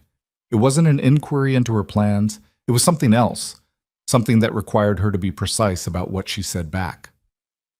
Staying where? She said, because she wanted to be precise. Here, he said. In this building, in this town. He paused. With me. The room was very quiet. Clara was asleep on the cot, making the small sound she made in her sleep, and outside on the lane a horse went past at a walk, and the spring afternoon was doing its ordinary work. Eleanor looked at Rowan, at the directness of him, the way he had asked the question with no furniture around it. No speech, no preamble, no making it easier for either of them. I'm staying, she said. He nodded once, slowly, like a thing confirming itself. Then I'll tell Caldwell yes on Friday, he said. She picked up the pen again. The 60-40, she said. You should push for 50-50 at year 3, not a renegotiation. Pin the number now while he's motivated. Rowan looked at her. He won't go for that. Then push for it and let him counter, she said. You'll end up at 55-45, and that's better than a renegotiation with undefined terms. He was quiet for a moment, and then the corner of his mouth moved. All right, he said. And get the workers' clause in the written agreement, she said. Not a handshake. Written. I know how agreements work, Eleanor. I know you do, she said. I'm telling you anyway. He got up to go back to the shop, and at the door between the rooms he stopped and turned and looked at her, and he said, You should know. What I said to Caldwell in January about the terms not being acceptable. That wasn't only about the operation. She met his eyes. I know, she said. He went back to the shop. She sat at the table with the ledger and felt something in her chest that she hadn't let herself feel in a long time. Not relief, not hope, but something warmer and more complicated than either. The thing that comes when a future you'd been holding at arm's length suddenly becomes possible to look at directly. She wrote 3 entries in the ledger. Her handwriting was steady. The letter she hadn't been expecting came on a Saturday, 10 days after Rowan signed the agreement with Foster Caldwell. It bore not her father's seal, but her mother's handwriting on the outside. which meant it had been written by her mother and sent without her father's knowledge, or sent with his knowledge but attributed to her mother as a kind of deniability, and Eleanor couldn't tell from the handwriting alone which it was. She opened it at the table while Clara sat in her chair, eating the soft bread Eleanor had started giving her now that she had 3 teeth and opinions about using them. Her mother's handwriting was different from her father's. Where her father's was precise and cold, her mother's had always had a slight tremor to it. Not age, just how she'd always been. Her emotions in her hand even when she kept them from her face. "Eleanor," it read, "I hope you are well. I have heard from several people that you are in Harlan's Crossing and that you have found a situation. I am glad of it. Your father has not changed his position, but he is not the only one with a position. I should have said more than I did. I am saying it now, which I know is too late for what you needed, but is what I have to offer. The child is my granddaughter, and I would like to meet her someday, if that is possible. I understand if it is not. I'm sorry, Eleanor. Your mother." Eleanor read it twice. The second time she noticed the way her mother had written, "I should have said more than I did. Not I should have done more, not I should have fought for you, just said more," which was the most her mother could probably reach for, and Eleanor supposed that was something. She thought about her mother in the doorway. Her mother's hands, which were where Eleanor had gotten her own work-roughened quality, her own habit of keeping things in her hands while her mind worked. She thought about what it cost a woman of her mother's generation to write a letter like this without her husband's approval, or with it, but under a pretense. It was not enough, what her mother had done. It was nowhere near enough, and Eleanor was not going to rewrite the mathematics of it to make it sufficient. But it was something, and something was more than she'd had before. She wrote back that same afternoon, while Clara napped and the shop was quiet. She wrote it carefully, in the plain style she'd been preferring since around month 2. Not cold, not warm, just honest. "Mother, I received your letter. I am well. Clara is well. She is 9 months old and has 3 teeth and a great deal of personality. I don't know what is possible yet, but I am not against it being possible. Eleanor." She sealed it and addressed it and would mail it Monday. She sat at the table afterward and thought about the word possible, how it had been a very small word in her vocabulary for a long time, and how it was getting slightly larger. It was Hattie Vance who brought the news about her father, which Hattie did with the directness she brought to everything, sitting across the table on a Friday with the farm ledger open and saying, without preamble, "Your father was in town on Wednesday." Eleanor looked up. "Here? In Harlan's Crossing?" "He had a meeting with the Aldertons," Hattie said. "Gideon saw him at the mill. He was asking questions about the property east of town, the Caldwell land." Eleanor was still. "The Caldwell land," she said. "He and Alderton were talking for about an hour," Hattie said. "Gideon didn't hear the specifics, but he said your father had the look of a man laying groundwork."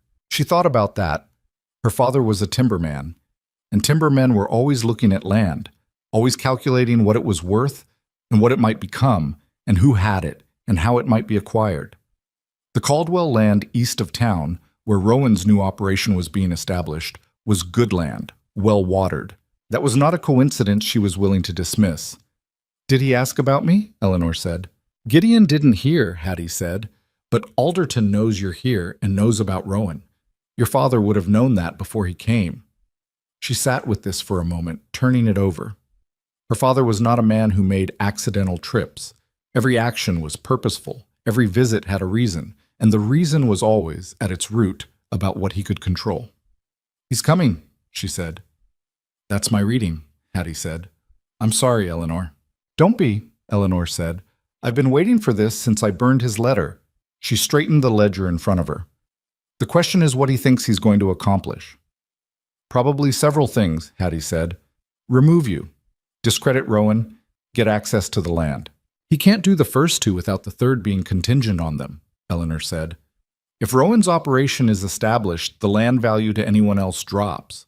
My father would need Rowan out of the picture before he could move on the Caldwell land meaningfully." Hattie looked at her. "You've been thinking about this."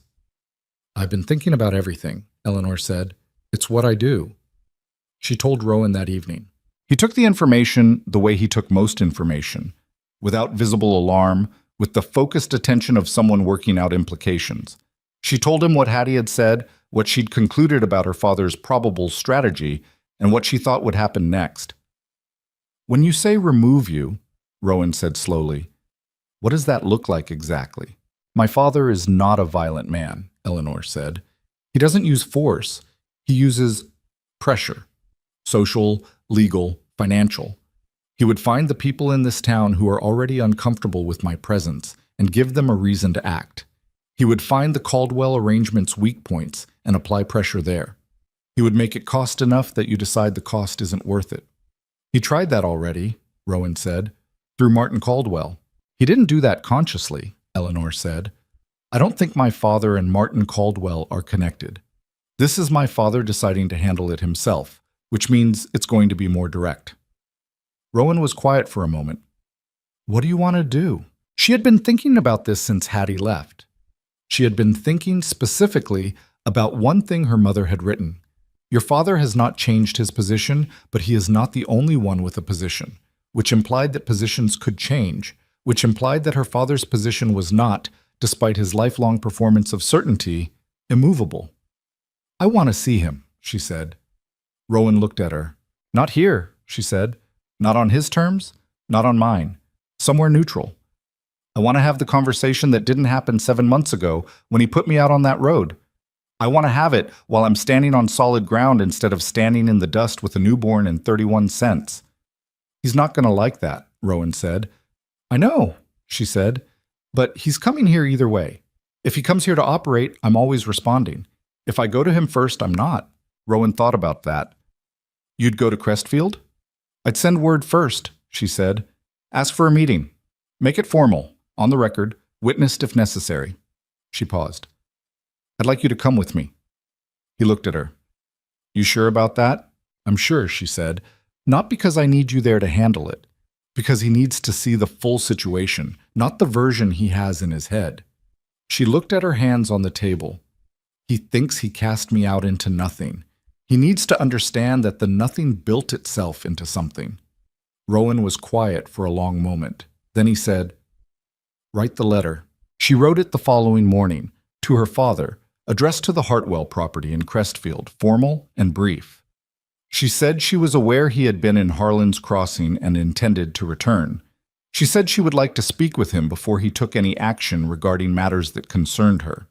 She named a date, 2 weeks hence, at a neutral location, and said she would be accompanied. She did not explain by whom. She sealed it and sent it Monday morning with Hattie's husband, who was going toward Crestfield on other business, and agreed to see it delivered. Her father's reply came in 5 days, which was faster than she'd expected. He agreed to the meeting. The location he proposed was not the neutral one she'd named, but the Hartwell property itself, which was a negotiating move she recognized as his. He always preferred his own ground. She wrote back and proposed a compromise, the inn at the halfway point between Harlan's Crossing and Crestfield, in a town called Belden. Public space, neither his territory nor hers. He agreed. 2 words. Belden. Agreed. They drove to Belden on a Tuesday morning in the first week of May, Rowan handling the wagon and Eleanor beside him with Clara in her lap. The drive was about 3 hours, through country that was showing spring properly now. The grass coming up green along the creek beds, the aspens in new leaf, the sky doing the wide blue thing it did in Wyoming when the weather was being reasonable for a change. They didn't talk much. Rowan was focused on the road and Eleanor was focused on what she was going to say, turning it over with the methodical patience she brought to accounts, checking each column, making sure the figures were right, because you didn't go into this kind of meeting with approximate numbers.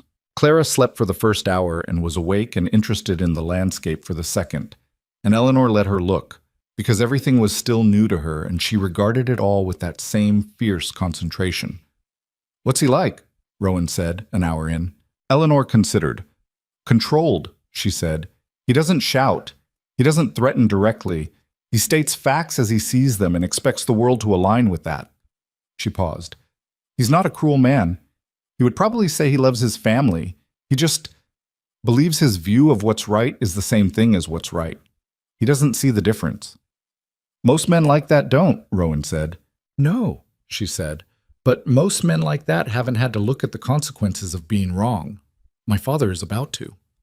Rowan glanced at her. You sure about this? No, she said, but I'm going anyway. The inn at Belden was a decent establishment, plain but clean, with a public room that had 4 tables and a bar and several windows with good light. Eleanor had asked in her letter for a table in the public room specifically because the public room had witnesses, and witnesses had a way of keeping conversations from becoming certain kinds of things they might otherwise become. Her father was already there when they arrived. He was seated at the table farthest from the bar, which was characteristic. He preferred positions that allowed him to see everything without being too visible himself. He was 61 years old and looked it honestly, his hair fully gray now, his face carrying the particular weathering of a man who had spent his life outdoors managing other men. He was bigger than Rowan in frame, though not in the way that mattered in a physical confrontation. More the largeness of a man who had taken up a great deal of space in a room for a long time and expected it. He saw Eleanor come through the door. He saw Clara on her hip. He saw Rowan behind her, and she watched her father's face do the calculation, assessing Rowan the way Rowan would assess a piece of iron, looking for the composition of him. Eleanor crossed the room and sat down across from her father without waiting to be invited to sit, because she was done waiting to be invited. Father, she said. Eleanor. His eyes moved to Clara, and something in his face did something she couldn't quite name. This is the child. Her name is Clara, Eleanor said. She's 9 months old. Rowan sat beside Eleanor. He didn't introduce himself. He didn't need to. Her father clearly knew who he was, or enough of who he was. Mr. Mercer, her father said. Mr. Hartwell, Rowan said. They looked at each other for a moment, 2 men making a measurement. Her father looked away first, back to Eleanor, which she noted. You sent word that you wanted to speak before I acted, her father said. So speak. I will, Eleanor said. But first I want to tell you what I know, so we start from the same information. She settled Clara more firmly on her lap. I know you met with the Aldertons about the land east of Harlan's Crossing. I know your interest in that land is related to my presence in that town, and specifically to Mr. Mercer's arrangement with Foster Caldwell. I know that any move you make on that land affects the Caldwell operation, which affects Rowan, which is what you're counting on. Her father was very still. You've been gathering intelligence, he said. I've been keeping accounts, she said. I've been doing it my whole life. The difference is that now I'm doing it for my own benefit rather than yours. Something moved across his face. She had seen that expression before, the slight contraction that happened when her father encountered something that didn't fit his picture and was deciding how to incorporate it. What do you want? He said. It was a real question, not a rhetorical one. Her father dealt in real questions when he'd run out of rhetorical positions to hold. I want you to stop, she said. I want you to leave the Caldwell land alone. I want you to leave Rowan's operation alone. I want you to let me build what I'm building without interference. And in return? He said. Nothing, she said. I'm not offering a negotiation. I'm telling you what I want, and I'm telling you why you should agree. He looked at her steadily. Why should I agree? Because you're going to lose, she said. If you pursue this, you're going to spend money and time and legal effort trying to get control of land and an operation that has more roots in that community than you understand. Foster Caldwell is not a man who loses land disputes. He's been in this territory for 30 years, and he knows every legal mechanism there is. Rowan has the backing of enough of the town that any attempt to pressure him publicly will cost you more than it costs him. She paused. And because Clara is your granddaughter, and if you do this, I will take her so far from Crestfield that you will never see either of us again. That's not a threat. It's just what would happen. The room was quiet. At the bar, someone ordered something, and the brief transaction happened, and then it was quiet again. Her father looked at Clara. She had been sitting in Eleanor's lap through this whole conversation, looking at her grandfather with the focused, fearless assessment she brought to everything new. No alarm in her face, just looking. It was Clara's face that did it. Eleanor would think about this later, about how a 9-month-old who couldn't understand a single word being said in the room was the thing that changed the temperature of it. Her father looked at Clara the way Eleanor had seen him look at something he'd been calculating and suddenly calculated differently. She has your mother's eyes, he said. His voice was different, not soft. Her father's voice was never soft, but different in a way she couldn't fully name. something present in it that hadn't been in his letters. "I know," Eleanor said. He was quiet for a long moment. His hands on the table were the hands she'd known her whole life, large, capable, used to work in authority. She saw them for the first time as just hands, not the hands of judgment or power, just a man's hands. "Your mother wrote to you," he said. It wasn't a question. "Yes," Eleanor said. "She did that without telling me," he said. "I know." He looked at Eleanor. "She cried," he said. "When you left. When I—" He stopped. For her father, that stop was the equivalent of a full sentence. She didn't say anything, but she cried. Eleanor held that. She held it carefully because it was fragile in the way that certain admissions are fragile. They break if you press too hard on them. "I know she did," Eleanor said. "Mother doesn't fight. She grieves." "It wasn't—" he started and then stopped again. She watched him, the man who had always known exactly what everything was and how it should be, sitting across from his daughter and her 9-month-old granddaughter, and the man who had given them shelter when he had not. "It wasn't right," he said finally. "What I did?" He said it like he was moving a boulder. She could see the weight of it in his face. "You needed— I should not have—" He stopped again, and she thought that was probably as far as he could get, and she made a decision. She didn't make it for him. She made it for herself, because she'd learned the difference. "You can't undo it," she said. "I'm not asking you to pretend it didn't happen. What I'm asking is for you to not make it worse." She looked at him steadily. "Leave us alone. Let us build what we're building. That's all." Her father looked at Clara again. Clara was still looking at him, still with the same frank assessment. "She's healthy?" he said. "Very," Eleanor said. "You're—" he paused. "Are you all right? You and her, are you—" "Yes," Eleanor said. "We're all right." He was quiet for a long time, long enough that Rowan shifted slightly beside Eleanor, the almost invisible movement of a person checking in without speaking. "The Caldwell land," her father said finally. "I'll leave it." Eleanor nodded once. "And the other matter," he said. Your situation in town. I had intended to speak with certain people." "Don't," Eleanor said. "No," he said. "I won't." Silence.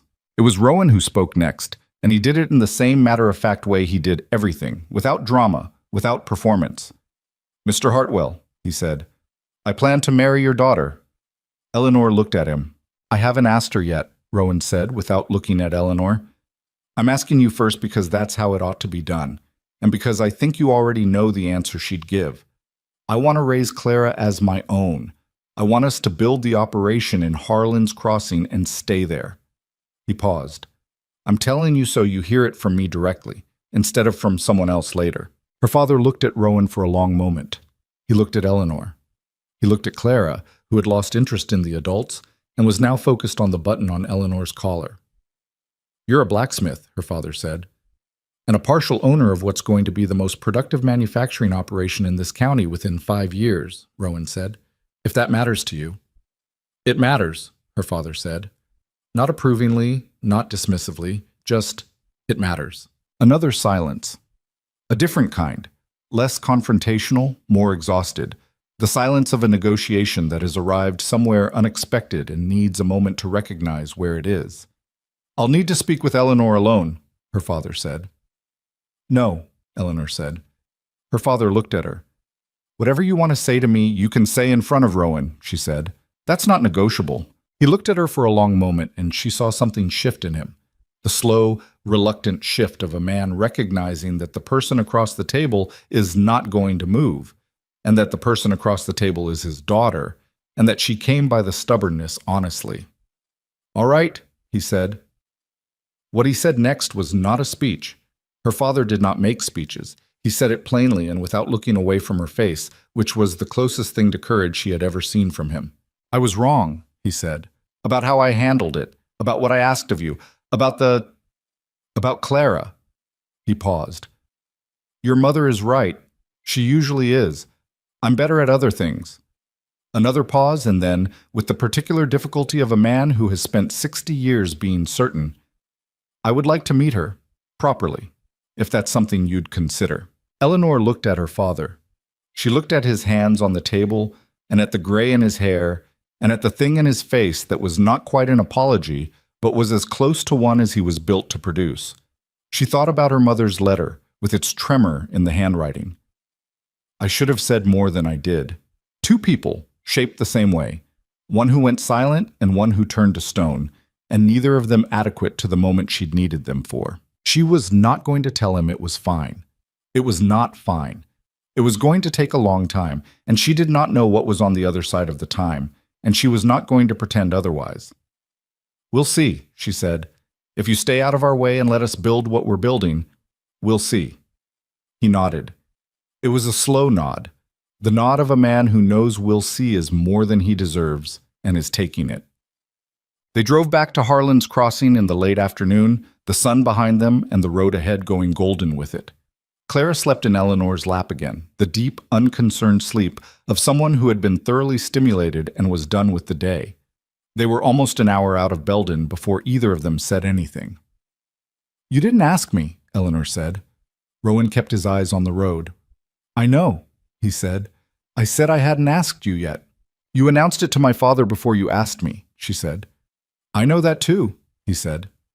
That's presumptuous, she said. The corner of his mouth moved. Yes, he said.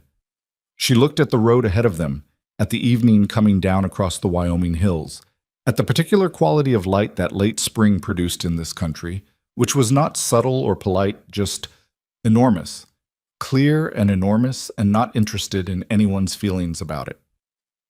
Rowan, she said. Eleanor, he said. Ask me, she said.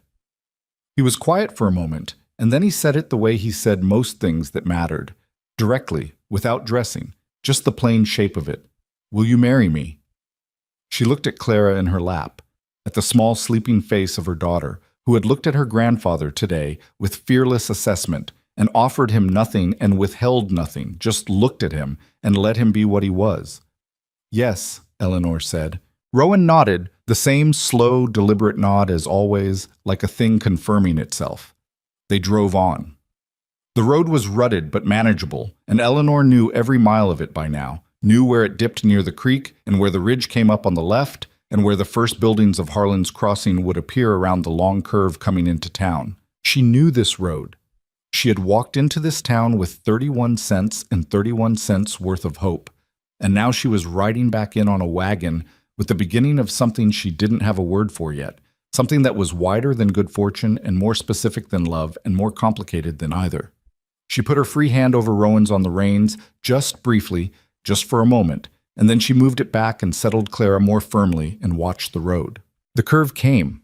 Harlan's Crossing appeared, ordinary and difficult, and hers in the way that places become yours, not when you arrive in them, but when you survive them, when you build something in them with your own hands out of whatever you have, and when you decide, without anyone's permission and without guarantees, that this is where you stay. The shop was dark when they arrived. She got Clara inside and put her down, and she lit the lamp, and the back room filled with the ordinary light of an ordinary evening, and she stood in it for a moment and just breathed. Tomorrow, there would be work. The accounts needed updating. The Caldwell operation needed planning. A letter to her mother needed writing. A town needed to see, over many days and many ordinary acts, that the thing that had started in whispers and disapproval had become something solid, something real, something that wasn't going anywhere. All of that was tomorrow. Tonight was just the lamp and the sleeping child, and Rowan moving in the shop next door with the purposeful sounds of a man doing the last small tasks of a long day, and Eleanor standing in the light she'd made, in the home she'd built from almost nothing, thinking about all the work still ahead and finding, for the first time in a very long time, that the thought of it didn't feel like weight. It felt like what it was, her life, about to properly begin. The wedding was on a Saturday in June, which was Eleanor's idea, because June in Wyoming was one of the few months that could be trusted to cooperate with outdoor plans, and she had spent enough of the past year at the mercy of circumstances she couldn't control that she was willing to take cooperation wherever she found it. It was not a large wedding. They had not wanted large. What they wanted, and this was one of the first things they'd agreed on without much discussion, which was itself a kind of sign, was something real rather than something performed. Hattie and Gideon Vance were there. Hattie in her best dress that she'd clearly ironed that morning. Judith and Aldous Paris came. Cora Dillard arrived exactly on time, which was how Cora did everything, wearing gray because Cora wore gray. And she brought a jar of preserves as a gift, which was more personal than flowers and more useful, which was also how Cora did everything. Foster Caldwell came, which surprised Eleanor slightly until she thought about it, and then it didn't surprise her at all. Foster Caldwell was the kind of man who understood that some events were worth attending because of what they signaled about the future, and he was shrewd enough to want to be present for the signaling. And then, at the last moment, before the ceremony began, a wagon came up the lane from the direction of Crestfield, and Eleanor's mother got down from it. She came alone. She was smaller than Eleanor remembered, or perhaps Eleanor had grown into a different kind of person since the last time she'd seen her, and the difference in their sizes felt different now. Her mother's face was the face of a woman who had spent a winter making a decision and had arrived having made it, and she stood in the lane and looked at Eleanor with the particular expression of a person who has run out of the language for what they feel and is simply feeling it instead. Eleanor walked to her. She didn't rehearse it. She'd spent 20 years watching her mother stay silent at important moments, and she had no interest in repeating the pattern. She walked to her mother and she said, "I'm glad you came." And she meant it in the plain, complicated, imperfect way that it was true. Not that everything was resolved, not that the year of exile was undone, but that her mother was here, in the lane, having come when it mattered, and that was worth something real. Her mother said, "Let me see her," and Eleanor put Clara in her grandmother's arms. Clara studied this new face with her usual serious assessment. Her grandmother looked at her with the expression of someone receiving something they'd believed they'd forfeited. "She's beautiful," her mother said. "She looks like you," Eleanor said. Her mother looked up. "Your father?" she started. "Not today," Eleanor said, gently but clearly. "Today is not the day for that conversation. Today is just this." Her mother nodded. She held Clara. Clara made a decision and grabbed a strand of her grandmother's hair, which was Clara's highest expression of acceptance, and Eleanor took that as a signal that the morning was going to be all right. The ceremony was conducted by a justice of the peace from Belden named Howard Finch, who had a broad face and a businesslike manner, and read the words of the ceremony as though he found them genuinely adequate to the occasion, which Eleanor appreciated more than she would have appreciated performance.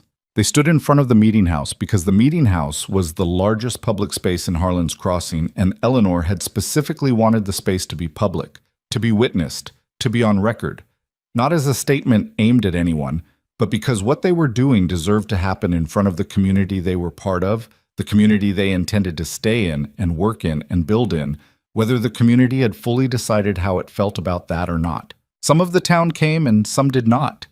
Mrs. Crane was not there, which Eleanor had expected. Several people who had been on the uncertain side of the winter's ledger were there, standing in the back in the way of people who are present but not yet fully committed to being present, which was fine. Eleanor had learned to take the half measures as movement in the right direction rather than failure to arrive all the way. What surprised her was the Kellerman family, all 6 of them, standing along the side wall. She hadn't expected them. The elder Kellerman, the one with the debt from May that Rowan had never pressed, the one who'd brought work the week after the church meeting, had his hat in his hands and stood with the particular uprightness of a man who has come to pay a debt that isn't in any ledger. Howard Finch read those words. Eleanor said hers. Rowan said his in the same voice he used for everything that mattered to him, even, direct, without decoration. Clara, held by Eleanor's mother in the front row, tried to eat her grandmother's collar button, which caused the only laughter in the ceremony, and the laughter was warm and genuine and briefly made the space feel like something other than a formal occasion. They were married. Rowan looked at her afterward.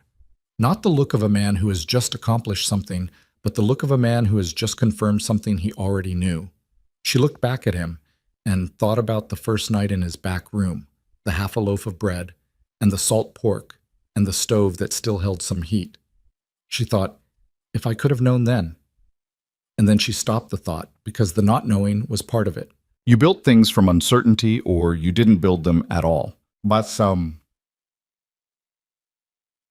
The Caldwell manufacturing operation opened its full production in August, 3 months after the wedding, and it was larger than Eleanor had pictured when Rowan first described it to her in February. The building itself sat east of town on the Caldwell land, a serious structure of timber and iron that smelled of fire and hot metal and the particular mineral smell of worked iron, which Eleanor had come to associate with safety in the way that other people associated safety with other things. Rowan had hired 4 men to start. She'd helped interview them, sitting beside him at the work table with the list of questions she'd developed based on what she'd observed about the kind of character that could work well and consistently, which turned out to be not about skill specifically, but about a person's relationship to the difference between what they said they could do and what they actually did. 2 of the 4 men were from Harlan's Crossing. One was from the Vance family's circle of acquaintances. One was a man named Percy Dade, who had come through town looking for work and whom Rowan had assessed in approximately 10 minutes and declared adequate, which from Rowan was the same as a strong recommendation. Eleanor ran the accounts. She had not expected this to be as interesting as it was. She had kept accounts her whole life and thought of it as maintenance work, necessary but not consuming. But the operations accounts were a different scale and complexity from the small shop, and she found that the complexity engaged something in her that simple maintenance never had. She tracked materials against output, labor costs against margins, compared the cost of purchasing raw iron against what it produced when worked, and identified in the first 6 weeks 2 areas where Rowan was losing margin without knowing it. She showed him. He looked at the pages for a long time. "There," he said, pointing. "And there," she said, pointing at the second entry. "You're buying that grade because it's what you know. But this supplier is selling the same grade for 14% less if you order in volume, which you're now able to do." "How much does that save over a year?" he said. "At current production, about $200, she said. He looked at her. "A year?" "A year," she said. He was quiet for a moment, then he said, "Write the letter to the supplier." She wrote the letter, she sent it. The arrangement was made within 3 weeks, and she entered the savings in the ledger in her neat hand and felt the particular satisfaction of a problem solved through attention and arithmetic. Not glamorous, not dramatic, just useful, the way most real things were. Foster Caldwell came by the operation at the end of August to look it over, in the way of a man confirming that the thing he'd invested in was becoming what he'd envisioned. He walked through the building with Rowan, asked the right questions, received direct answers, and at the end came and found Eleanor at the accounts table she'd set up in the office corner. "You're managing the books," he said. "Yes," she said. "The margin improvement on the iron supply," he said. "That was yours?" "Yes," she said. He looked at her for a moment. "I'd like you to look at the accounts on the other 2 properties I have operating in this county," he said. "I'll pay you for the work." She looked at him steadily.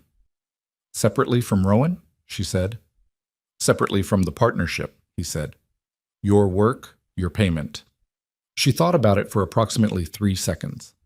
"Send me the ledgers," she said. Foster Caldwell nodded in the manner of a man who has confirmed something he suspected. He walked back to where Rowan was examining a piece of equipment, and Eleanor watched him go, and she thought about the woman who had stood on a road with 31 cents and a broken strapped bag and tried to understand how she had become this. Not through luck, not through rescue, but through the stubborn accumulation of small decisions, each one chosen rather than fallen into. That was the thing nobody told you about starting from nothing.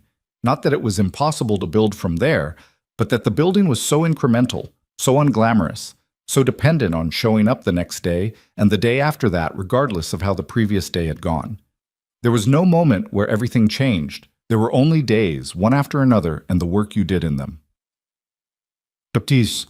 Clara turned 1-year-old in October, which was the same month that the first snow came and the same month that Eleanor's mother came back to Harlan's Crossing, this time with her husband. Eleanor had known he was coming. She'd been warned by a letter from her mother. The letters were regular now, had been since June, her mother writing once a fortnight with news of the Hartwell property and tentative questions about Clara, and occasionally, very carefully, about Eleanor herself, that her father wanted to come. Her mother wrote it the way you write something you're not sure will be welcome, holding it lightly in the sentences, ready to take it back. Eleanor had written back, "He can come." She had thought about it for 3 days before writing that, which was not an impulsive decision. She had thought about all the arguments against it, the year of exile, the letter about arrangements for the child's placement, The road and the 31 cents and the cold, the months of managing the damage his judgment had done. And she had thought about the other thing too, the thing that was less comfortable to think about. That she was a person who believed in not letting the worst version of a moment define everything that came after it, and that belief had to apply to other people as well as to herself. Or it didn't mean much. Her father was not a changed man in the way that stories like Clean Resolution. He was a man who had made a specific error and very slowly, over many months, was facing what it had cost. Not primarily because he'd been confronted in Belden, but because her mother had not let him forget it, in her quiet, persistent way, the way water moves stone. Eleanor suspected this was a process that would go on for a long time and might never fully arrive anywhere, and she had decided she could live with that because it was the truth. And she had stopped needing anything to be cleaner than the truth. He came on a Thursday. He was quieter than the last time she'd seen him, which was the only visible change, but it was a meaningful quiet. Not the quiet of someone holding authority and reserve, but the quiet of someone paying attention. He looked at the shop, at the lane, at the building where she lived, at the operation 2 miles east that Rowan showed him with the directness he used for everything. He looked at Harlan's Crossing and seemed to be calculating something more complicated than he'd expected to calculate. Clara, at 1-year-old, was walking with the particular combination of confidence and catastrophe that characterized children at that stage. She walked toward her grandfather with complete fearlessness, grabbed his coat at knee height, and used it to stabilize herself while she looked up at him. Her grandfather looked down at her. He did not say anything for a long moment. He put his hand on the top of her head, briefly, carefully, the gesture of a man doing something unfamiliar and not wanting to get it wrong. And Clara accepted this with her usual equanimity and then let go of his coat and walked unsteadily towards something more interesting. Her father watched her go. Something in his face did what it had done in Belden, that complicated internal weather. And he said, to no one in particular, "She walks like Eleanor did."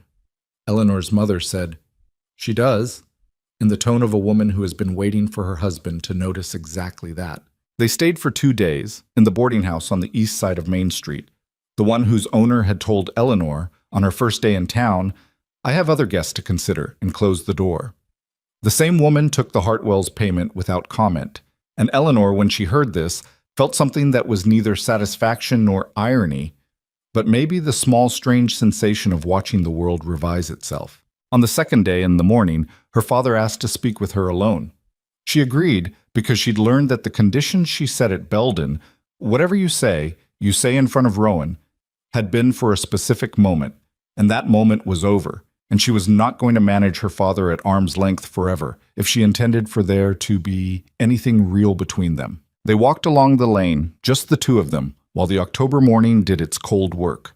He put his hands in his coat pockets, and she did the same, and they walked without talking for a while, and she let him arrive at what he'd come to say in his own time, because she'd inherited his intolerance for being hurried, among other things. "What you've built," he said finally, "it's not what I—" He stopped. "When you left, I thought—" Another stop. She had never heard her father stop so many times in such a short space. "I thought you'd come back.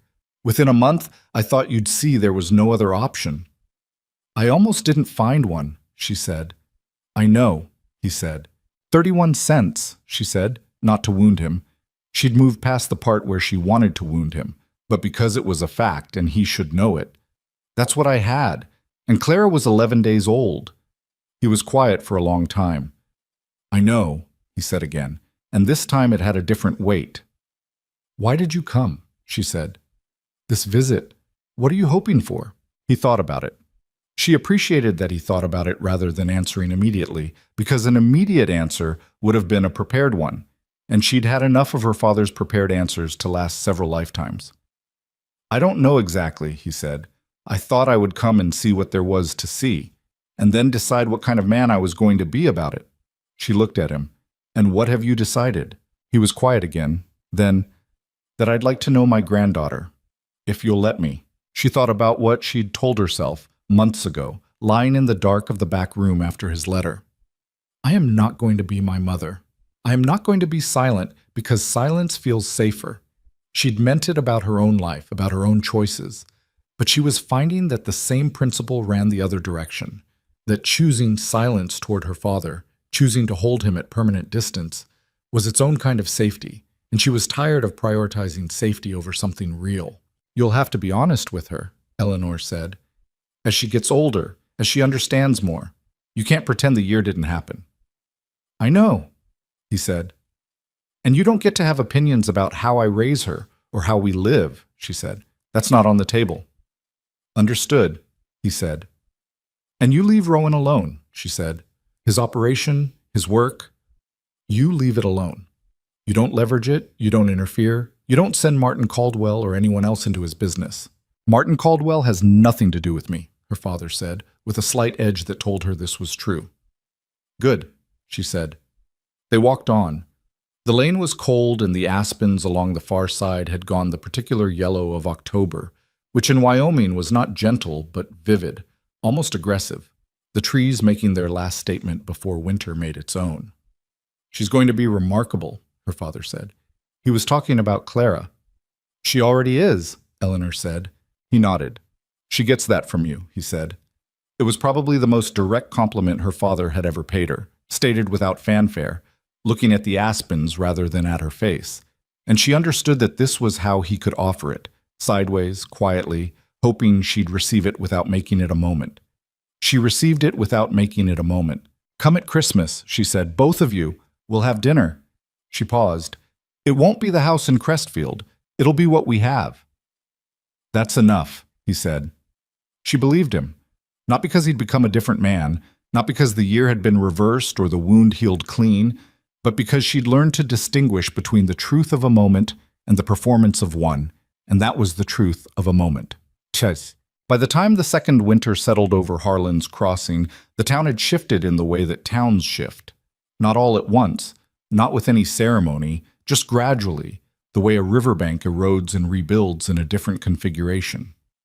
You couldn't point to the day it changed. You could only look back and notice that it had. The operation east of town was employing 7 men by December. The accounts Eleanor managed were turning a margin that surprised even Foster Caldwell, who had the grace to say so at the year-end meeting he held in the office corner, sitting across the table from her with the ledgers spread between them and saying, with characteristic directness, "You're better at this than most men I've hired to do it." "I know," Eleanor said. He looked at her. The corner of his mouth moved, a small, dry movement that was the closest Foster Caldwell got to amusement.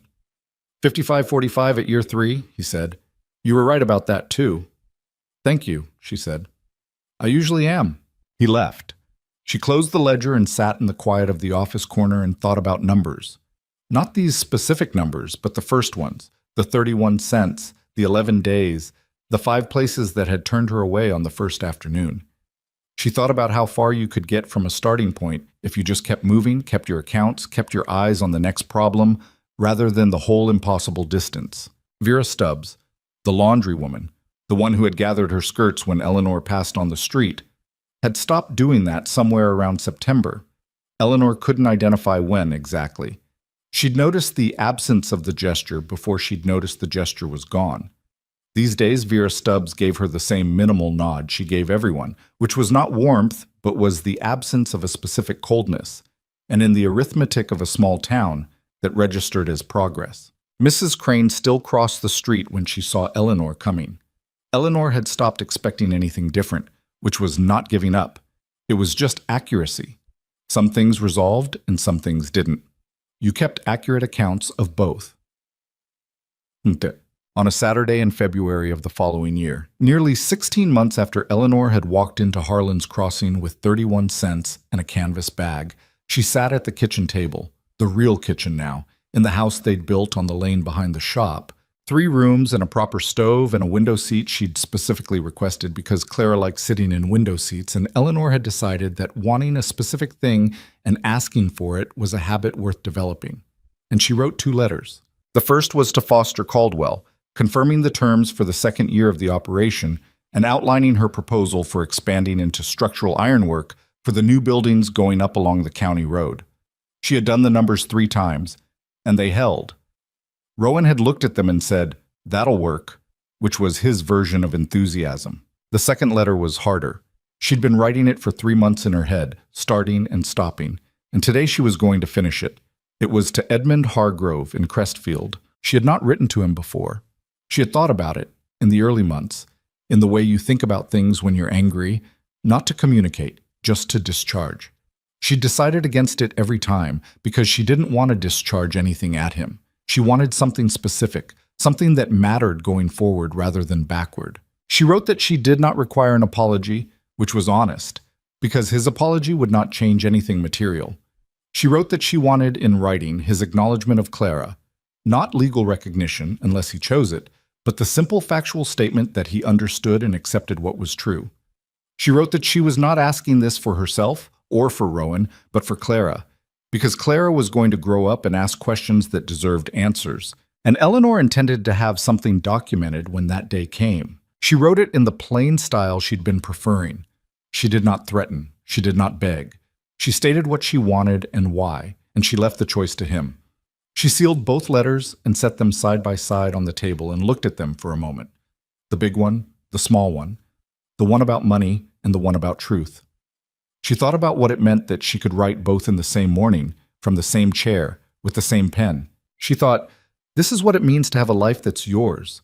Not that everything is good, not that nothing costs anything, just that you're the one making the decisions. Clara came through from the other room at a run, which was how Clara moved most of the time now. She had walked late, but made up for it with what Hattie called directional confidence, meaning she didn't walk anywhere, she arrived places. And she grabbed the table edge and looked at her mother with her usual expression of having important information. Cat, Clara said. She had perhaps 30 words, and cat was among the most used, because Hattie Vance had given them a cat in November, and Clara had found this completely acceptable. The cat's outside, Eleanor said. Cat, Clara said, more urgently. She'll come in when she's cold, Eleanor said. Clara considered this. She looked at the letters on the table with brief, non-committal interest, and then she moved on, toward the window, toward the world outside it that was still presenting her with new information every day. Eleanor watched her daughter stand at the window and look out at the February morning. The snow on the lane, the smoke from the shop chimney, the narrow, ordinary world of Harlan's Crossing going about its Saturday business. She thought about the woman who had stood at the edge of a road and listened to a wagon drive away without looking back. She thought about what that woman would have recognized and what she wouldn't if she could have seen this morning. The 31 cents she wouldn't recognize, the house she wouldn't recognize, the ledger with its margins and its growing columns, the operation east of town, the name Mercer that was also hers now. None of that she would have been able to picture. But the stubbornness, the plain, unglamorous, not particularly attractive quality of just continuing, of putting one foot in front of the other on a road that didn't look like it was going anywhere, of keeping accounts when you didn't know yet what you were accounting for, that she would have recognized. That had been there from the beginning. It wasn't given to her by anyone, and it wasn't produced by the circumstances. It was just hers. That was the thing about starting over from nothing. You found out what was actually yours. Everything else was circumstance, the good circumstances and the bad ones, the town that turned its back and the man who opened his door, the mother who finally wrote, and the father who came in October with his hands in his pockets. All of it circumstance, all of it moving, none of it permanent in either direction. What was permanent was what you were made of, and you only found that out by losing everything else. Eleanor had lost nearly everything. She had found out. Rowan came in from the shop at noon, which he did on Saturdays now. The one concession to schedule she'd extracted from him in 16 months of proximity, that Saturdays he stopped at noon because working 7 days a week from before dawn to after dark was not sustainable, and she had shown him the numbers to prove it, which was the language he trusted most. He came in and washed his hands and sat down at the table, and he looked at the 2 sealed letters, and at Clara at the window, and at Eleanor still in her chair with her pen, and the quiet look she had when she'd finished something. Done? He said. Both of them, she said. He looked at the smaller letter for a moment. He didn't say anything about it. They had talked about Edmund Hargrove exactly once, at length, on an evening 6 months ago when Eleanor had decided the conversation needed to happen and had it, and Rowan had listened the way he listened to everything, and at the end had said, "That's done then," meaning not the man but the power the man's absence had over her. She had known what he meant. She had agreed. Kellerman needs the north field fencing done before March, Rowan said, which was not a change of subject so much as a return to the ongoing subject of work, which was what they talked about most and best. I know, she said. I put it in the schedule. Foster wants a meeting about the county road contracts in 2 weeks. I know that too, she said. Do you know everything? He said, in the tone that was not quite dry but adjacent to it. Most things, she said. I keep accurate records. The corner of his mouth moved. He got up and found the coffee and poured 2 cups and set one in front of her and kept one for himself and sat back down. And Clara came from the window and climbed, with determination and mixed success, into the chair beside them, and the 3 of them sat in the Saturday noon of a February kitchen that smelled of coffee and iron and wood smoke, and the particular smell of a house that is lived in by people who work hard and come home to each other. It was not perfect. Eleanor would have been suspicious of perfect. The accounts never fully balanced, life being the kind of ledger where things went missing without explanation and showed up in unexpected columns. Her father would come at Christmas, and the visit would be better than she expected and harder than she hoped, because that was the nature of repaired things. They held, but you could see where they'd been broken, and some days the break was more visible than others. Mrs. Crane would continue to cross the street. Edmund Hargrove would write back, or he wouldn't, and either way the answer would tell her something. The operation east of town would have a bad quarter eventually, because all operations did, and she would manage it the way she managed everything. Methodically, without panic, one problem at a time. None of that was the point. The point was the accumulation of ordinary days, the kind that don't look like anything from the inside, but become, from a distance, the actual shape of a life. The point was the ledger, kept carefully, showing not just money, but the record of what you'd done with the time you'd been given. The point was Clara at the table, who would grow up knowing that her mother had stood in the dust with nothing and built something, not because it was easy or because anyone helped her early enough, but because she hadn't stopped. There was something Eleanor wanted Clara to know. Not a lesson, not a speech. She was not a speech-making woman, and she didn't intend to become one, but something she turned over sometimes in her mind, the way she turned over accounts, checking the columns. That the people who tell you who you are and what you're worth, the fathers with their sealed letter coldness, the townswomen with their gathered skirts, the men who made promises in warm barns and didn't keep them, those people are working from their own limited information. They don't know what you're capable of because they've never needed to know. They've only seen the version of you that their story required. The version they didn't see was the one who put her back against a warm wall on a cold night and decided she wasn't done. The one who counted 31 cents and made them last. The one who knocked on doors that kept closing and knocked on one more. The one who kept accounts in the back room of a blacksmith shop in a town that didn't want her. Who built the argument for her own existence out of daily work and plain dealing and the stubborn refusal to accept other people's math. That version is always there. Eleanor didn't think it was unique to her. She thought most people had it, that most people were more than the stories someone else had assigned them. The only question was whether the circumstances that burned away everything else came early enough and were hard enough to show you what you were made of before you'd spent your whole life believing the smaller version. Hers had come on a road in Wyoming in the autumn of 1875, with a wagon driving away and a child against her chest and the specific cold clarity of a person who has run out of everything except herself. She had found out what she was made of. It turned out to be enough. Years later, not many, but enough, when Clara was old enough to ask questions and young enough to ask them without embarrassment, she asked her mother why they lived in Harlan's Crossing, of all the places in the world. Eleanor was at the kitchen table. She was always at the kitchen table, it sometimes seemed, keeping accounts, writing letters, doing the daily work of making things add up. She put her pen down, and she thought about the question the way she thought about everything that deserved a real answer. I came here with nothing, she said, and I stayed because it turned into something. Clara thought about this with the focused seriousness she'd carried since birth. What kind of something?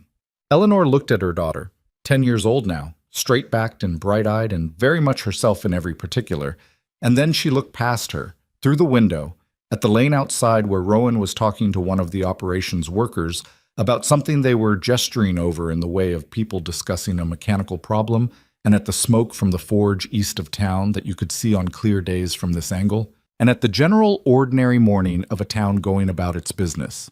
Home, Eleanor said. It turned into home. Clara considered this. Was it hard, she said. Yes, Eleanor said. She didn't soften it. She'd decided a long time ago that softening things for Clara was a form of dishonesty she couldn't afford. It was very hard, for a long time. But you stayed anyway, Clara said. I stayed anyway, Eleanor said. Clara looked out the window at her father. Then she looked back at her mother with the direct, fearless, assessing gaze that had not changed in 10 years, that had looked at her grandfather in the lane and at the town's women in the meeting house and at every new thing the world had presented her with, without flinching. Good, Clara said, in the tone of someone whose verdict has been settled. She got up from her chair and went to find the cat. Eleanor picked up her pen.